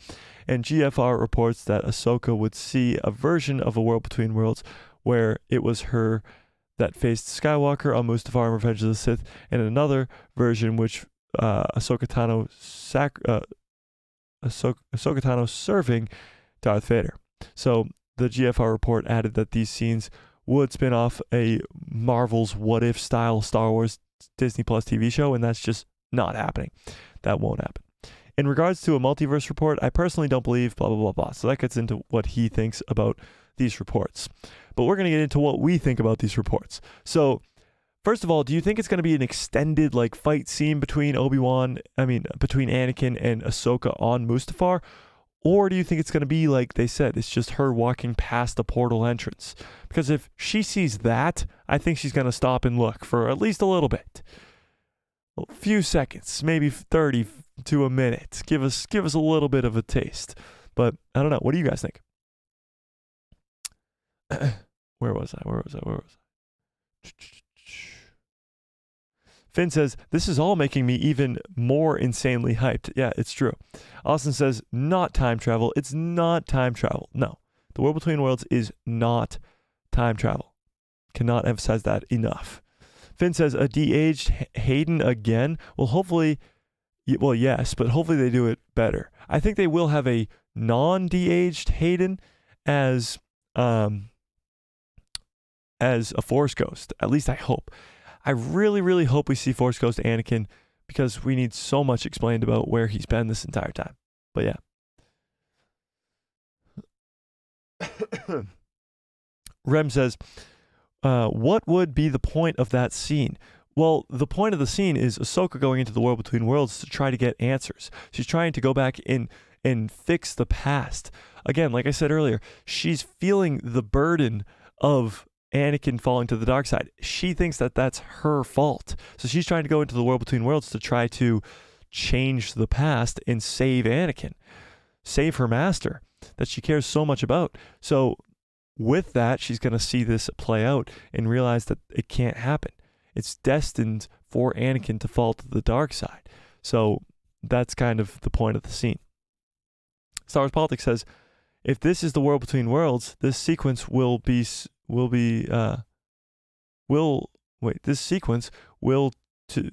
supply Ahsoka with some kind of knowledge. Yes, it will give Ahsoka more knowledge about how she can't change the past. Yeah. Swagger Like Us says, I mentioned this before. I want to see where Ahsoka was during the original trilogy timeline. That has to be a plot point in this series. I think it should be. I mean, the original trilogy, where her master is taking over the galaxy, where her master's children are trying to fight against the Empire, where the rebellion is fighting against the Empire. Like, she was a part of the rebellion at one point before she died, and then was saved by Ezra years later through the World Between Worlds. She was Fulcrum. She was fighting with the rebels. She was a reason that the rebels began. So why did she not go back to fighting with the rebels? Like, what did her purpose become? Where was she during the original trilogy? All those questions, I think, Swagger, they should be answered in this show. I certainly hope so. I mean, that would be great. But I don't know. Austin says, I hope Hondo is in the Ahsoka series. Here's the thing. Hondo Unaka, he's most likely to show up in Skeleton Crew, I would think, personally. There's rumors about pirates. I mean, when The Mandalorian Season 3 came out, the pirates from the Mandalorian Season 3, at least the one that escaped, is supposed to be in the Skeleton Crew show. So where there's pirates, there's usually Hondo, and I hope we get to see Hondo again. I just don't think it'll be in the Ahsoka show. I don't think there's time for Hondo. It would be a very, very short cameo. I mean, it's possible, but I don't think it's necessary or probable. But maybe. Jim Joe says, I think we will see those fight scenes. When we see those fight scenes, it will be like a forced vision, similar to what Luke had in the cave on Dagobah. I guess similar, but she is going to go through the world between worlds. So it'll be a little bit different, but yes, kind of similar to that. That's more Luke confronting his fears of himself becoming Darth Vader and turning to the dark side. But yeah, so it's kind of similar in a certain aspect, yeah. Finn says, either way, this sounds awesome. It does sound amazing. It does, doesn't it? The guy, what's up, the guy says, just a guy saying what's up to another guy. Well, what's up to you, the guy? How are you doing on tonight, on this fine Saturday evening? Finn says, many people that haven't seen Clone Wars or Rebels are going to be confused AF. That's true. So, Dave Filoni, Rosario Dawson, the girl who's playing Sabine, Natasha, like, they've all come out and really reassured us that we don't have to watch anything before the Ahsoka show to understand what's happening in the Ahsoka show, which I can believe for like watching and enjoying. However, understanding what's going on, understanding who these characters even are, watching Rebels at least is almost a necessity. Now, maybe to understand the story going on in the Ahsoka show, like how Baylan, Shin, and Morgan Elsbeth are trying to save Thrawn, and Sabine, Hera, and Ahsoka are trying to save Ezra, that you can get just from a story standpoint, and you can follow that. However, if you want to know these characters, if you want to love these characters, if you want to have all the lore that you can possibly equip yourself with, you're going to want to watch Clone Wars, you're going to want to watch Rebels, you're going to want to watch the original trilogy and the prequel trilogy over again. Now, that's a lot of stuff to watch in the next, 18 days, whatever it is. But yeah, you're definitely going to want to watch some stuff. Jim Joe says, from a certain point of view. Well, yeah, they have a bunch of those certain point of view stuff, but I think this is a little bit different. Finn says, there's way too much plot points in Rebels that you just need to know.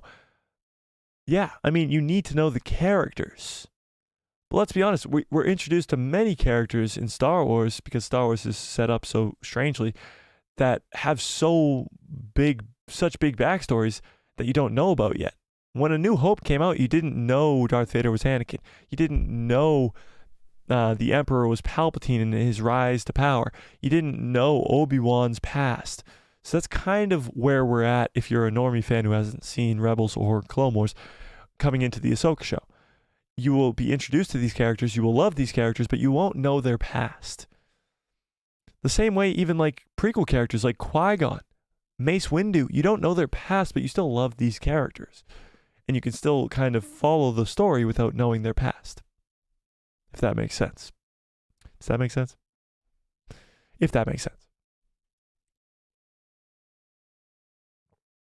Finn follows up and says, it would just enhance your enjoyment. Yeah, so pretty much it would just enhance your enjoyment and understanding of the lore and the characters. Yeah, pretty much. I would advise people to watch Rebels. If they don't have time to watch Clone Wars, Rebels, and everything, just watch Rebels. Yeah. Star Wars Politics says, the only thing I fear about this show is that it will change everything we know about our Rebels characters. I'm not sure why they keep saying you won't have to watch the animated show. Well, the reason they're saying that you won't have to watch the animated show is because it's a live action show. And the crowd for a live action show like The Mandalorian is a lot bigger than the crowd for an animated show like Rebels, for example. So the reason they keep insisting that you won't have to watch those shows is because normie fans don't want to watch the animated stuff. I know they're missing out on a shit ton, and they're missing out on some of the best Star Wars ever, but not all normie fans want to watch animated shows. So yeah, it's kind of like, sure, I don't think they're going to change the characters at all. I think Dave Filoni knows these characters. He created these characters. He loves these characters. and he's in charge, which is the biggest thing. So I don't think these characters are going to be different. Maybe a little bit different because it's been 10 years since we last saw them. But it's definitely going to, they're definitely just insisting that you don't have to watch the animated shows to get normie fans to watch this show. Yeah. Finn says, I would love if we got flashbacks to see live action Kanan. Whew, live action Kanan. Now, again, that's probably less likely, just like Honda was, because of time, because of the story of Ahsoka, because of the lack there of importance of Kanan's character to the greater story. Maybe he'll get a mention, but not a scene, you know? Swagger Like Us says, I don't subscribe to the notion that fans are going to be completely lost. Filoni created Tales of the Jedi, where 12-minute episodes convey more story than Marvel's Secret Invasion's entire series. That's true. So Dave is very good at conveying a story where you don't have to watch anything else to understand it. You watch, like Swagger's saying, you watch 12 minutes of an episode of Tales of the Jedi, and you're not lost. You understand the story. You understand the characters. You're not lost. So, yeah, I definitely think fans won't be as lost as they might think, but it will be better if you watched Rebels. It's kind of what I'm trying to say. You know? Austin says, Ahsoka Tano is a part-timer. I guess she's a part-timer, but I mean, the thing is she's never in the original trilogy, which is a big thing. But obviously she wasn't in the original trilogy because it came out in the 70s and 80s. So she wasn't around then. She wasn't even created then. So where was she during the original trilogy is hard to explain. Finn says, how many war crimes do you think Chopper will be committing in this show? I will say, what's funny is now that Hera and Chopper are working for the New Republic, do you think Chopper has kind of had to dial it back because he's no longer a rebel? He is working for the people who are making the laws now, so he's not breaking the laws. But I do think he'll commit some more crimes for sure. For sure. The guy says Rex was in Return of the Jedi and he wasn't even created yet. True. That's a little bit different. I mean, Ahsoka's not in the original trilogy and still is not in the original trilogy. And she would be a noticeable creature if she was. But Rex is kind of more of a cameo type thing. Of course, he wasn't even created as a character yet. That character wasn't really like given a name until more recently. So obviously Captain Rex is a little different. But yeah, I get what you're coming from. In Chopper we trust. Yeah, Chopper's going to be a lot of fun. Chopper's one of the coolest droids in Star Wars. I mean, you guys tell me what your favorite droid is, but Chopper is definitely at the top of my list. Probably goes like Chopper, R2, BD1, maybe, in that order, possibly. I'm definitely missing somebody. C-3PO is pretty good. I don't know. Who's your favorite droid? KSO? K2SO? I don't know. Who's your favorite droid? Chopper's definitely my favorite. Yeah, Chopper's good. Chopper's good. The guy says they can put Ahsoka in the old movies with just another special edition.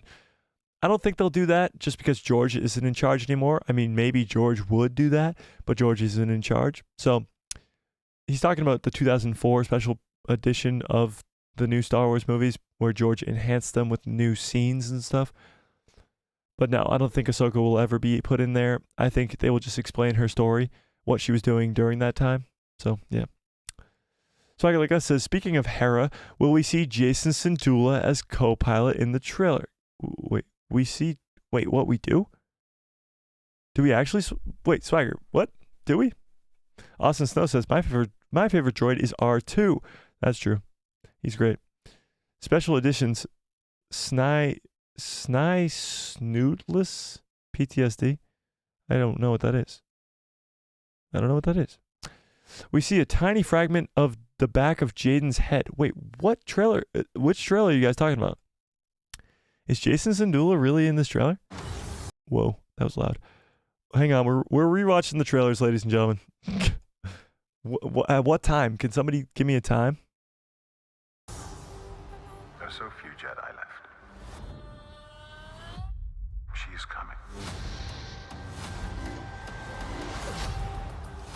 our enemies are multiplying.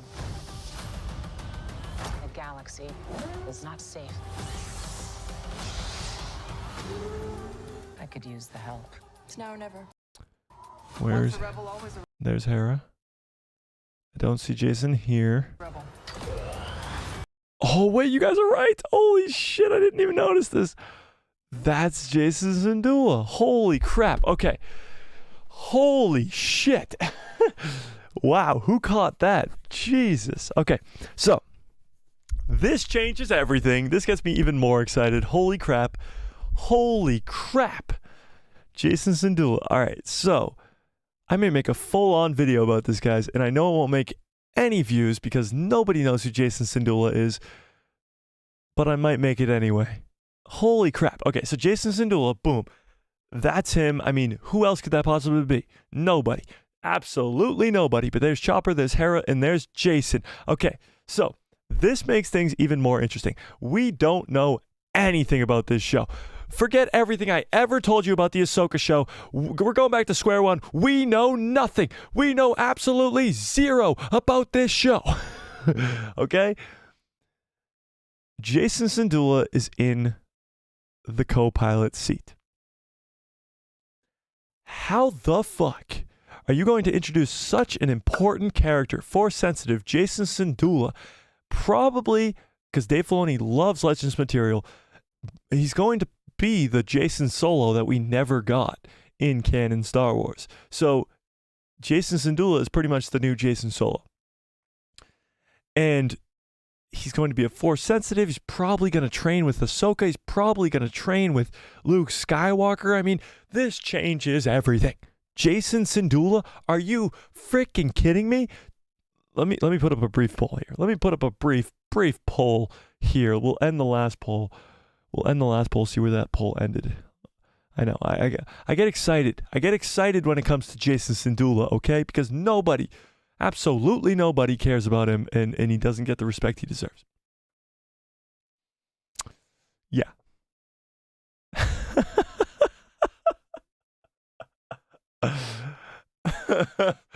The guy says, Jason Syndulla's nuts. Yeah. Okay, so that last one that said, did these trailers get you more hyped for Ahsoka? 83% of you did say yes. All right, let's start a new poll. Do you know who Jason Syndulla is? And be honest. Don't lie to me. Be honest. I know many of you do, but be honest. Be honest. All right, where was I? Snai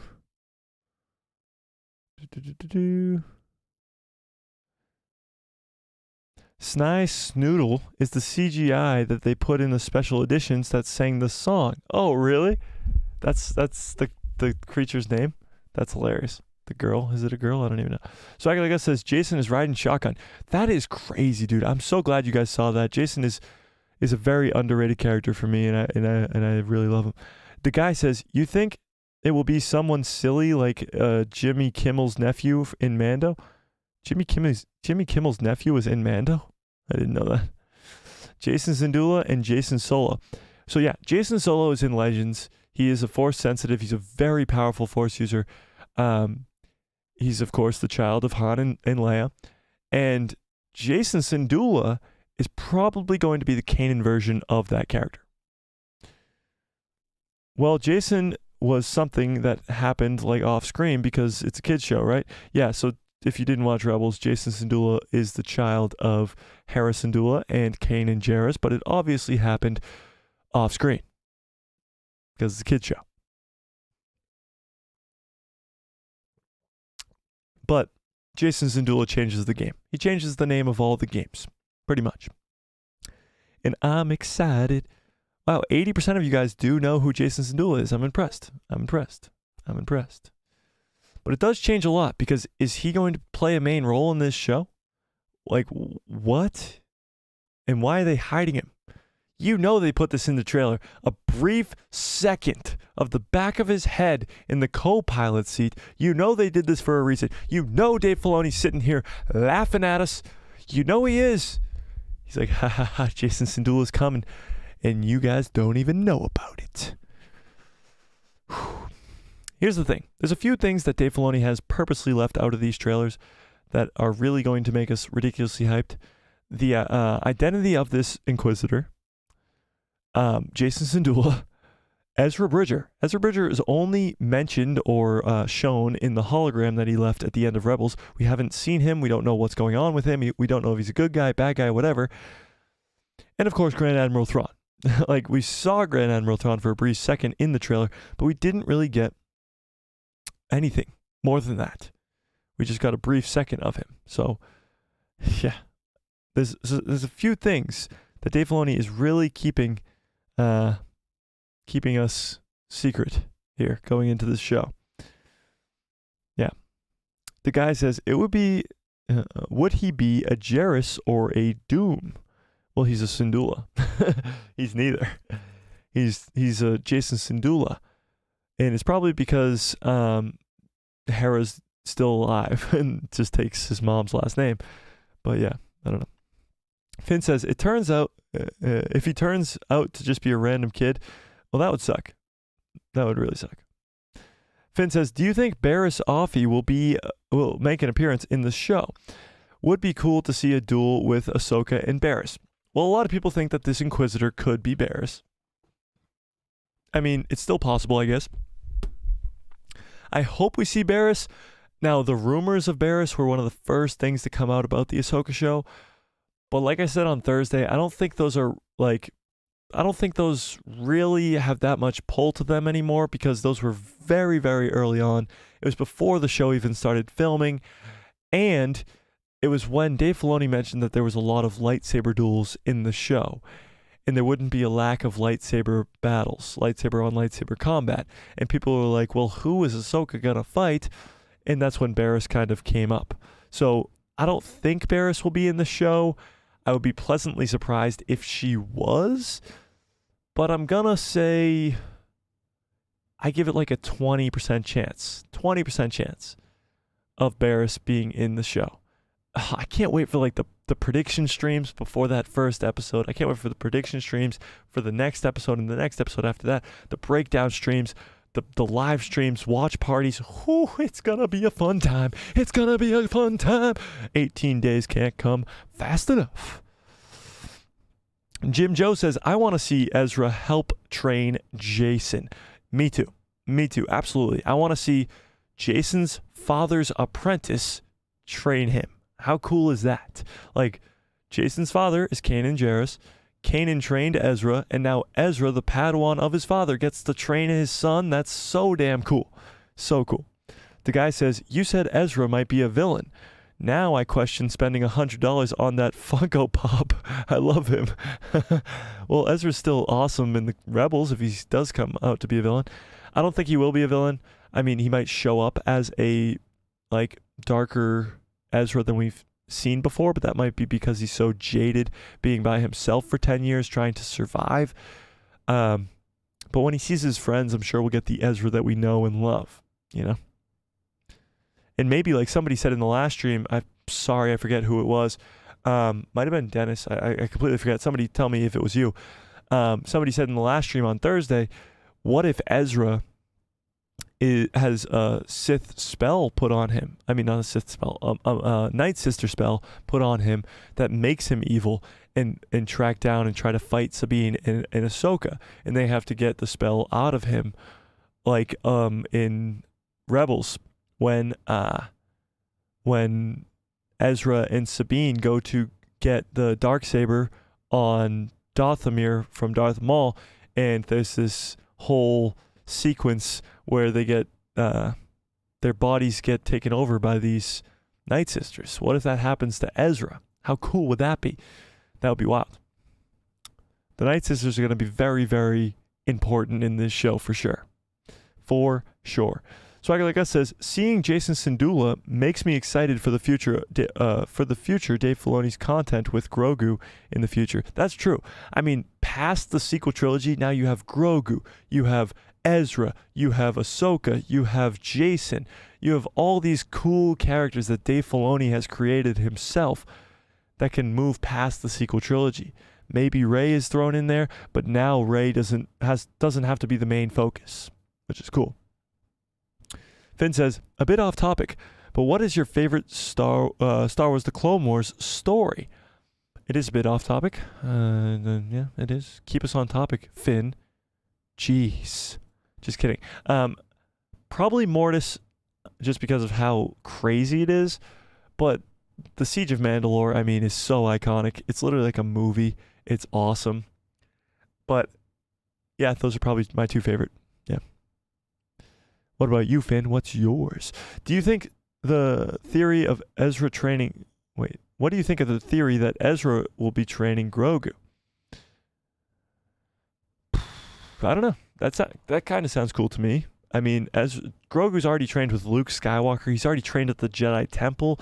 Training with Ezra would just make like him that much cooler. Grogu's already got so many different masters, but Luke, of course, being the most important one. Swagger Like Us says, Jim Joe, that would be perfect. What did he say? Oh, I want Ezra to help train Jason. Yeah. The guy says, yeah, he might have that Hydra Winter Soldier brainwash but punched out of him. Yeah, I could see that. Imagine he gets brainwashed by Night Sister magic and then they have to like get it out of him. That would be so damn cool. Austin Snow says, when Ezra was using a Sith holocron, yeah, you do see Ezra kind of tap into the dark side there, don't you? Where he's using the Sith holocron to like study and he really becomes angry and starts killing people in cold blood. It's kind of crazy. Swagger Like Us says, speaking of the Ahsoka series, the Enoch character sounds really interesting. Ooh, Enoch. Okay. So I just did the big leak video about the Ahsoka show. If you haven't watched that video yet, I posted it yesterday. Go watch that. It's about the ending leak for the Ahsoka show, and this talks about a little bit of it. So if you don't want any leak at all, I would say click away, but it's not like crazy leak. It's about this Enoch character. We're just going to speculate, so it's not a real spoiler. But definitely go watch that video after this live stream. It's a good one. It's a real good one. And it talks all about that big leak at the end of the series. But this Enoch character is a huge question mark when it comes to this show. So a brief, very, very brief breakdown of who this character is. The description is he's the bodyguard for Grand Admiral Thrawn. And he has a gold face. Like a face plate in front of his face, but it's just gold. So that's it. That's all the information we have about this character. The rumor is that he's Force sensitive. Maybe a new Sith would be crazy, but he could just be a dark side user, a Force sensitive. It says he's the bodyguard of Thrawn, which is kind of interesting, but I don't know. Enoch. It's going to be cool. The show is going to be full of surprises, and I can't wait. Finn says, my favorite Clone Wars story is probably also Mortis. Yeah, Mortis is goated. Jim Joe says, didn't Lego release a Jason toy like a month ago with brown hair? Yes. Actually, yeah, I forgot about that. Yeah, I think I made a video on that too. Yeah, true. Okay. Never mind. False alarm. Just kidding. We already knew Jason was in the show. Yeah, the brown hair was a big deal because his hair was green before. Yeah. Yeah. Holy crap, we've already been going for an hour and 43 minutes? How? I feel like the stream just started. Jesus Christ. This is what happens when we get excited. Finn says, I can't wait for that Lego Ghost set though. Oh yeah, I'm going to get that real quick. I have so many Lego sets over here that I haven't built yet. But I do have ones that I have built yet. Dun dun. Vader's head. Boba's helmet. Next to Boba's helmet. I got Mos Eisley over there on the table. I can't really pick that up though. I got to build the gauntlet, and I got to build something else from Iron Man 1. Yeah, so yeah, I can't wait for that Ghost Lego set. I definitely got to get that. What I want and I know it's crazy because it's $800. It's the giant Millennium Falcon. Obviously, it's $800, so I won't be getting that anytime soon. With that, just reminding me again, going on a side tangent again, the channel is this close, literally this close, that close to getting to that 3,000 hours watched, and that means we can do memberships, we can do super chats, and we can do giveaways, and we are that close, ladies and gentlemen, that close. So go watch that video I just did yesterday. This stream might actually push us over the edge, and we might be able to do the memberships and the super chats next week in the live streams. So that'll be awesome. And you guys can support the channel, and we can do giveaways for the Ahsoka show, giveaways for like pop figures. Like I want to give away this concept art Darth Vader first, and then do some giveaways for the Ahsoka show as well. So all that will be very, very cool. We'll do some Lego giveaways. We'll do some lightsaber giveaways, maybe, if Kathleen Kennedy doesn't get fired by the end of the year. So we'll do a lot of cool, fun giveaways now that we can actually do that around the channel. It's a crazy cool stepping stone for the channel, and it allows us to do a lot of cool, more interactive things with you guys. So I can do giveaways, which I'm so excited about because I want to give back to you guys for all the endless support that you guys have given me over the last couple of years, or last even 6 months, even as we've gone so much bigger as a channel. We've grown exponentially since the beginning of this year. It's crazy.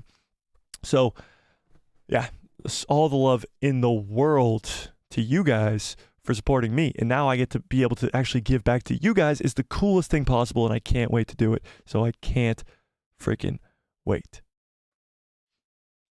Finn says, watching from England where it's nearly 1 a.m. Felt like the stream just started. It's 1 a.m. there? That's crazy. I'll share your profile on my Instagram to try and help you get to your goal. Oh, thanks, Finn. That's amazing. Thank you very much. Too kind. Too kind. You're in England, though? 1 a.m.? That's kind of crazy. Do you have an English accent, Finn? Should I do my English accent? Maybe we'll save that for like a membership stream or something cool like that. The guy says, so they announced the Legos, but I want pop figures, or I want Funko Pops from the new Ahsoka series. Well, yeah, you'll get those, but usually don't the Funko Pops come out after the shows come out, you know? Or am I wrong?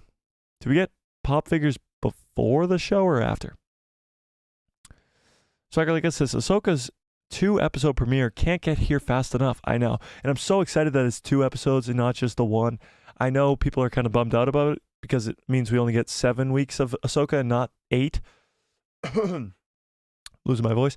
But that just means we get to do this amazing first watch party for the premiere. That's going to be 2 hours long, and it's going to be awesome. Losing my voice. Losing my voice. Finn says, I do have a northern English accent. I can confirm that I don't drink tea, though. That's pretty funny. I drink tea. Rarely, but I do. What is the difference between an English accent and a northern English accent? Is that more like Scottish? That was so bad. Isn't like Northern England like Scotland? Or am I just stupid?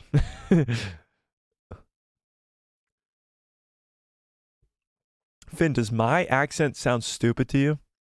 Do I sound like a really dumb person to you? Because all English people just sound smart, you know? You guys get what I'm talking about, right? Like English people just sound smart. I don't know how we've gotten so far off topic, but I love it. I absolutely love it. You guys want a bouncy ball? Look at this bouncy ball. Want to see me bounce it? That. Now it's gone. That did not work. What else can I show you?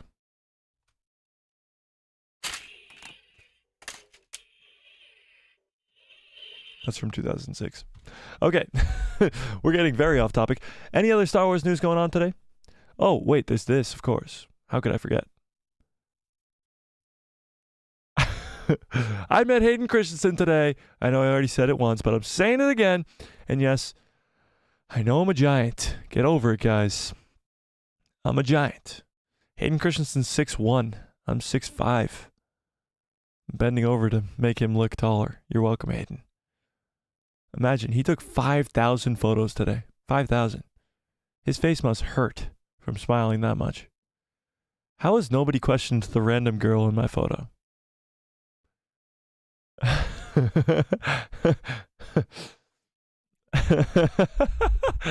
That's too funny. That's too funny. We'll just leave it. We'll just leave it like that. Yeah. He must have been so tired. I know, right? 5,000 smiles. Like, come on. Give a man a break. The guy says, "Who is that?" Ooh. This is a girl who loves Star Wars. I keep trying to get her to come on the streams, but she says no. This is the girl who loves Star Wars. Someday you'll see her. I can guarantee it. Someday. Someday. Someday you'll see her. She was in one thumbnail that I did like a year ago. And I just put her in the thumbnail just to see if anybody mentioned it. And Star Wars Politics mentioned it once, but yeah. Yeah. No. Finn says, no, we just have so many different accents. Basically, nearly every town has its own accent. Oh, really? Interesting. It's kind of like, I guess, how Americans have a lot of different accents. I'm a Bostonian. I park my car in Harvard Yard.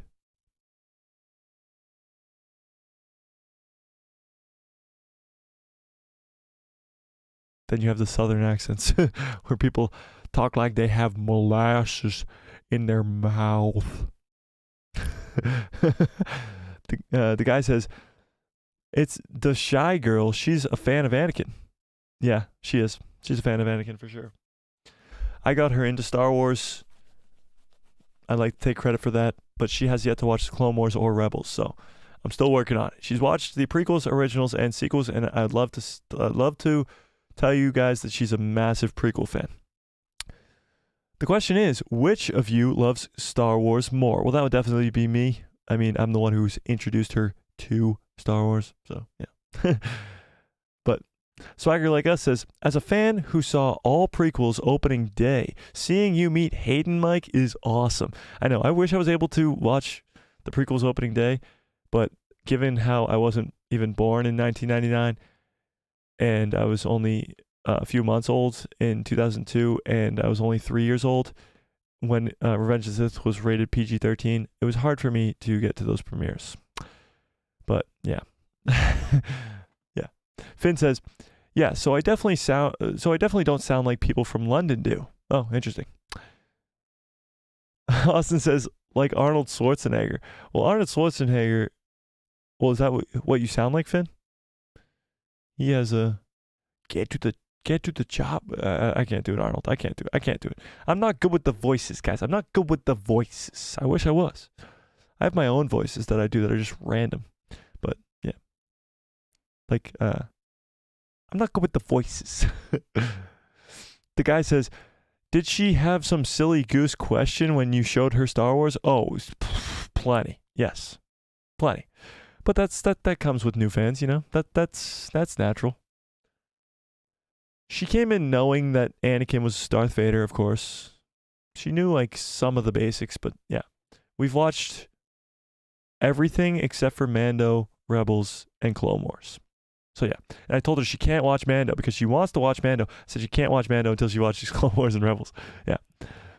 Star Wars Politics says she hasn't seen the animated series. I know. I'm a slacker. But she will. I can guarantee it. She will.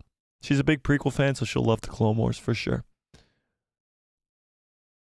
Austin says, if you ask about Star Wars, ask us. What? If you ask about Star Wars, ask us.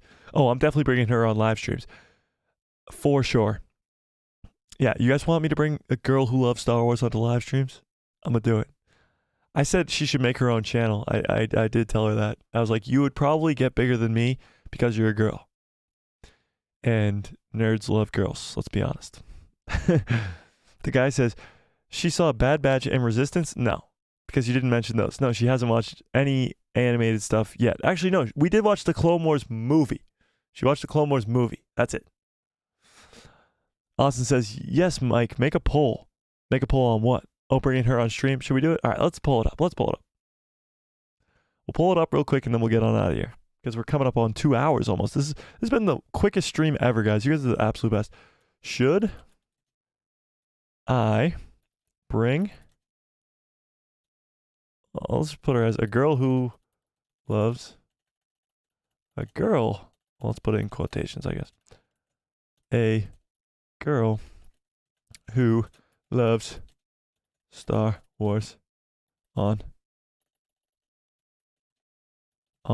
stream. Yes or no? You tell me. What do we think? Yes or no? I hope she's watching. I know she's not watching the stream right now because I think she's actually asleep. But if she is, that'll be hilarious. The guy says, yes, bring her on. And then if it works, she can do her own spin-off channel. We turn into like a community of channels. Just a guy who loves Star Wars, a girl who loves Star Wars. Then we get our dog, a dog who loves Star Wars. Yeah, that sounds great. Finn says, Baby Jabba, the OG Baby Yoda. Yeah, she thought it was hilarious that he was called Stinky the entire time. Ahsoka calls him Stinky. It's hilarious. Honestly, the Clone Wars movie is like one of the lowest rated or maybe is the lowest rated Star Wars thing ever. It's not that bad. Like, it is pretty bad, and the story's like not really there. And the Clone Wars animated show itself is way better, but it's not that bad. It does introduce Ahsoka, which is vital. Which is vital, for sure. Star Wars Politics says, Mike, when are you doing the People Who Love Star Wars podcast? Interesting. And you mean like invite you guys on? Might do that soon, you know? That would be cool. That would be cool. Would y'all watch? Yeah, would you guys watch that? A People Who Love Star Wars where we just bring people on? Maybe we could do that like once a week or something. Where it would be like maybe Saturdays or Friday nights or something would be the People Who Love Star Wars. We could host it here on the channel. We could bring in some big Star Wars fans like yourselves. Do some call-ins. Do a lot of fun stuff like that. That would be cool. That would be kind of cool. That would be kind of cool. Finn says that would be awesome. Austin says, yes, we love Star Wars. Yeah, I like it. I like it. The guy says, I liked Kenobi versus Ventress, I think you went, at the end of the full moon. At the end with the full moon, that was a beautiful scene. True. Yeah, that movie's underrated, I will say. Yeah. Star Wars Politics says, I'm down to make a podcast when you are. We both got the channels. That's true. That's true. That is true. I mean, there's only so much time in the day. That's the only problem. It would have to be like a once a week thing. It'd have to be a live podcast because that would only be the way I could do it. I wouldn't be able to edit it or anything. It would have to be live. But I think it would be great because we could like host it on this channel. We could bring in people to talk and stuff like that. Yeah, I think it would be cool. I think it would definitely be quite a cool thing. The guy says, what the girl who loves Star Wars think of Slave Leia's bikini, huh? She loves it. Let's be honest, who doesn't? She may or may not have worn it already. What? We must compete with Nerd Theory. Well, we would not be doing that. They get like hundreds of thousands of views. We would not be close to that. But I do think they need to be brought down a peg. They need some competition. I do agree with that. Out of water in the... I don't think I've ever run out of water in this cup. On stream. Ever. As it drips down. But I've never run out of water in this cup. We've gone for almost 2 hours now. This is crazy. It's wild. Swagger Like Us says, can't wait to see Rex go on one last adventure with Ahsoka and the Ghost Crew. Look at Swagger Like Us trying to put us back on track. Thank you. Okay, yeah. So, Swagger, I agree. I think Rex will be in the show and could make a sacrifice play in the show. If not in the show, then in the movie as well. You know? The guy says, drip, drip. Yeah. Yeah. Drip, drip. All over my leg. But yes, I do hope... I mean, do you guys want to see Rex in the Ahsoka show? Captain Rex? in the Ahsoka show. The amount of cool Captain Rex cosplays I've seen this weekend are so cool. Finn Wickens says, if Rex dies, the waterworks start. Yeah, I mean, talk about Dave Filoni knowing how to kill off a clone. In the Clone Wars, like, you feel it when Clone 99 dies. You feel it when Fives dies. Like, he's so good at making these, like, almost utterly, like, before the Clone Wars was a thing, when it was only the prequel trilogy, you had no feelings for the clones. When they died, it was just like, okay, they're dead. But in the Clone Wars, you grow attachments to these characters, and you actually feel sad when they die. And he's so good at that. And even in the Bad Batch, when Tech dies in the last season, like, you feel that. And I think Captain Rex is gonna be the biggest one. And yeah, the waterworks might start. Good soldiers follow orders. Yeah, I know. Don't even. Whew, that'll be tough. That'll be tough. The guy says Ahsoka dies somewhere between this new show and The Rise of Skywalker because we hear her ghost, right? Yes, but possibly no. Because when that happened, Dave Filoni was actually asked about this. He was asked whether or not Ahsoka was dead when she talked to Rey. And he said, not necessarily. That's what he said. He said celery. He said, not necessarily. He said, she could have just been communicating with her through the Force. Doesn't mean that she is dead. Now, we don't know if Ahsoka is going to survive that long. She is probably like mid-40s, but her species lives a lot longer than other people. I believe Ahsoka's species, let me look it up really quickly here. Ahsoka Tano's species age. Ahsoka Tano's species, their lifespan is around 82 years. However, Force sensitives of her life, of her species, can live up to 200 years, meaning Ahsoka isn't even middle-aged yet. So she's about 45-ish, 45 in the Ahsoka show. So she might not even be halfway through her life. If she could live up to 200, she could be around for a long, long time and be way past the sequel trilogy. So yeah. Yeah. Finn says, good soldiers follow orders. If that's his last line too, oh my God. If that's Rex's last line, good soldiers follow orders, that would be freaking wild. I could see Thrawn killing him too, which will like make fans hate Thrawn, which will be perfect. So maybe. Or maybe it's Balin too. Could be Balin. Austin says, remember when Heavy sacrifices himself? Yeah, that's true too. The guy says, eat your veggies. Yeah, the celery. Eat the celery. She can talk like a force. She can talk like a ghost without dying because she's the best. She's a G. Yeah. She is the best. And Ahsoka could possibly do that where she's still alive. Because she probably wouldn't know how to get to Exegol. But also the ghost is at the Battle of Exegol. The ghost ship is at the Battle of Exegol.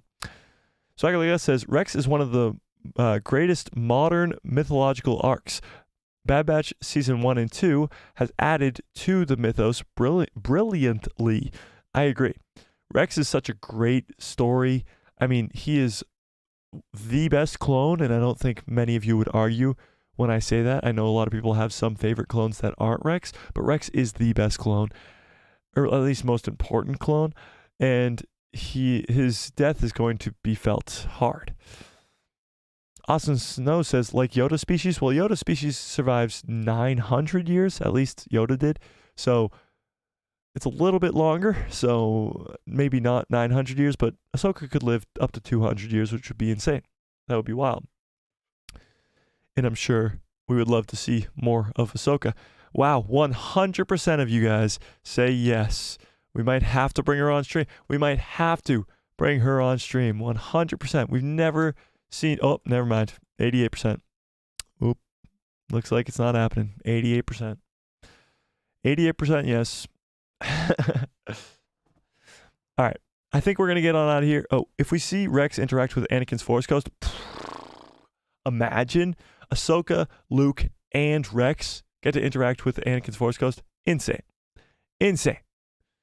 On that note, I'm going to head on out of here. You guys are the absolute best for sticking around with me. I do believe, if I am correct, that this stream right here, 2 hours, went extra long for this special event, is the stream that put us over the mark of 3,000 watch hours, and we did it, ladies and gentlemen. Next stream, we should be able to do memberships. Next stream, we should be able to do super chats, and next stream, we should be able to do a lot of fun, cool stuff with the community, like giveaways and all this other cool stuff. So watch out for that news. There may or may not be a stream this Tuesday. I am going on vacation. There will be videos. I already got them ready to go, ready in the chamber. One going on about this retcon for the Ahsoka show that we talked about on stream a few days ago. And then another one about Mando Season 4 being turned into a movie. So watch out for those videos. But the next stream might not be till Thursday. I'll keep you posted on that, but might not be till Thursday. We might have to skip Tuesday's stream because I might be on vacation. Yeah. Finn says, well deserved. Thank you. No, you guys are the ones who did it. You guys are the ones who watched for 3,000 hours. You watched my stupid face for 3,000 hours. Craziness. But could not thank you guys enough. You guys are the absolute best. I'm going to get on out of here. Let's end that poll, see where it ended. 88% of you say, yes, I should bring on the girl who loves Star Wars on stream. And maybe we'll have to do that. Maybe we'll have to do that sometime soon. Maybe sometime soon. All right, I'm going to get on out of here. You guys are the absolute best. Smash a like on this video. Don't forget to smash a like on this video. Don't forget to smash a like on this video. Hit that subscribe and hit that bell so you get notified every time I post a video, and my pretty face will show up in the recommended feed of yours. Okay. And may the force be with you. Always, always, always, always, always, always, always. Where is that stupid button? There it is. I can never find it. It's always hidden away from me. What a great stream. What a great show. You guys are the absolute best. Thank you for sticking around with me. You guys are just the greatest fandom in the world, and we have the greatest community in the world, and I cannot thank you guys enough for all that we've done here and accomplished today. Shout out to all you guys for sticking around the entire stream. What the hell? Oh, never mind. We're good. And have a great rest of your evening. Have a great rest of your lives. And good night, everybody. Austin knows what's up.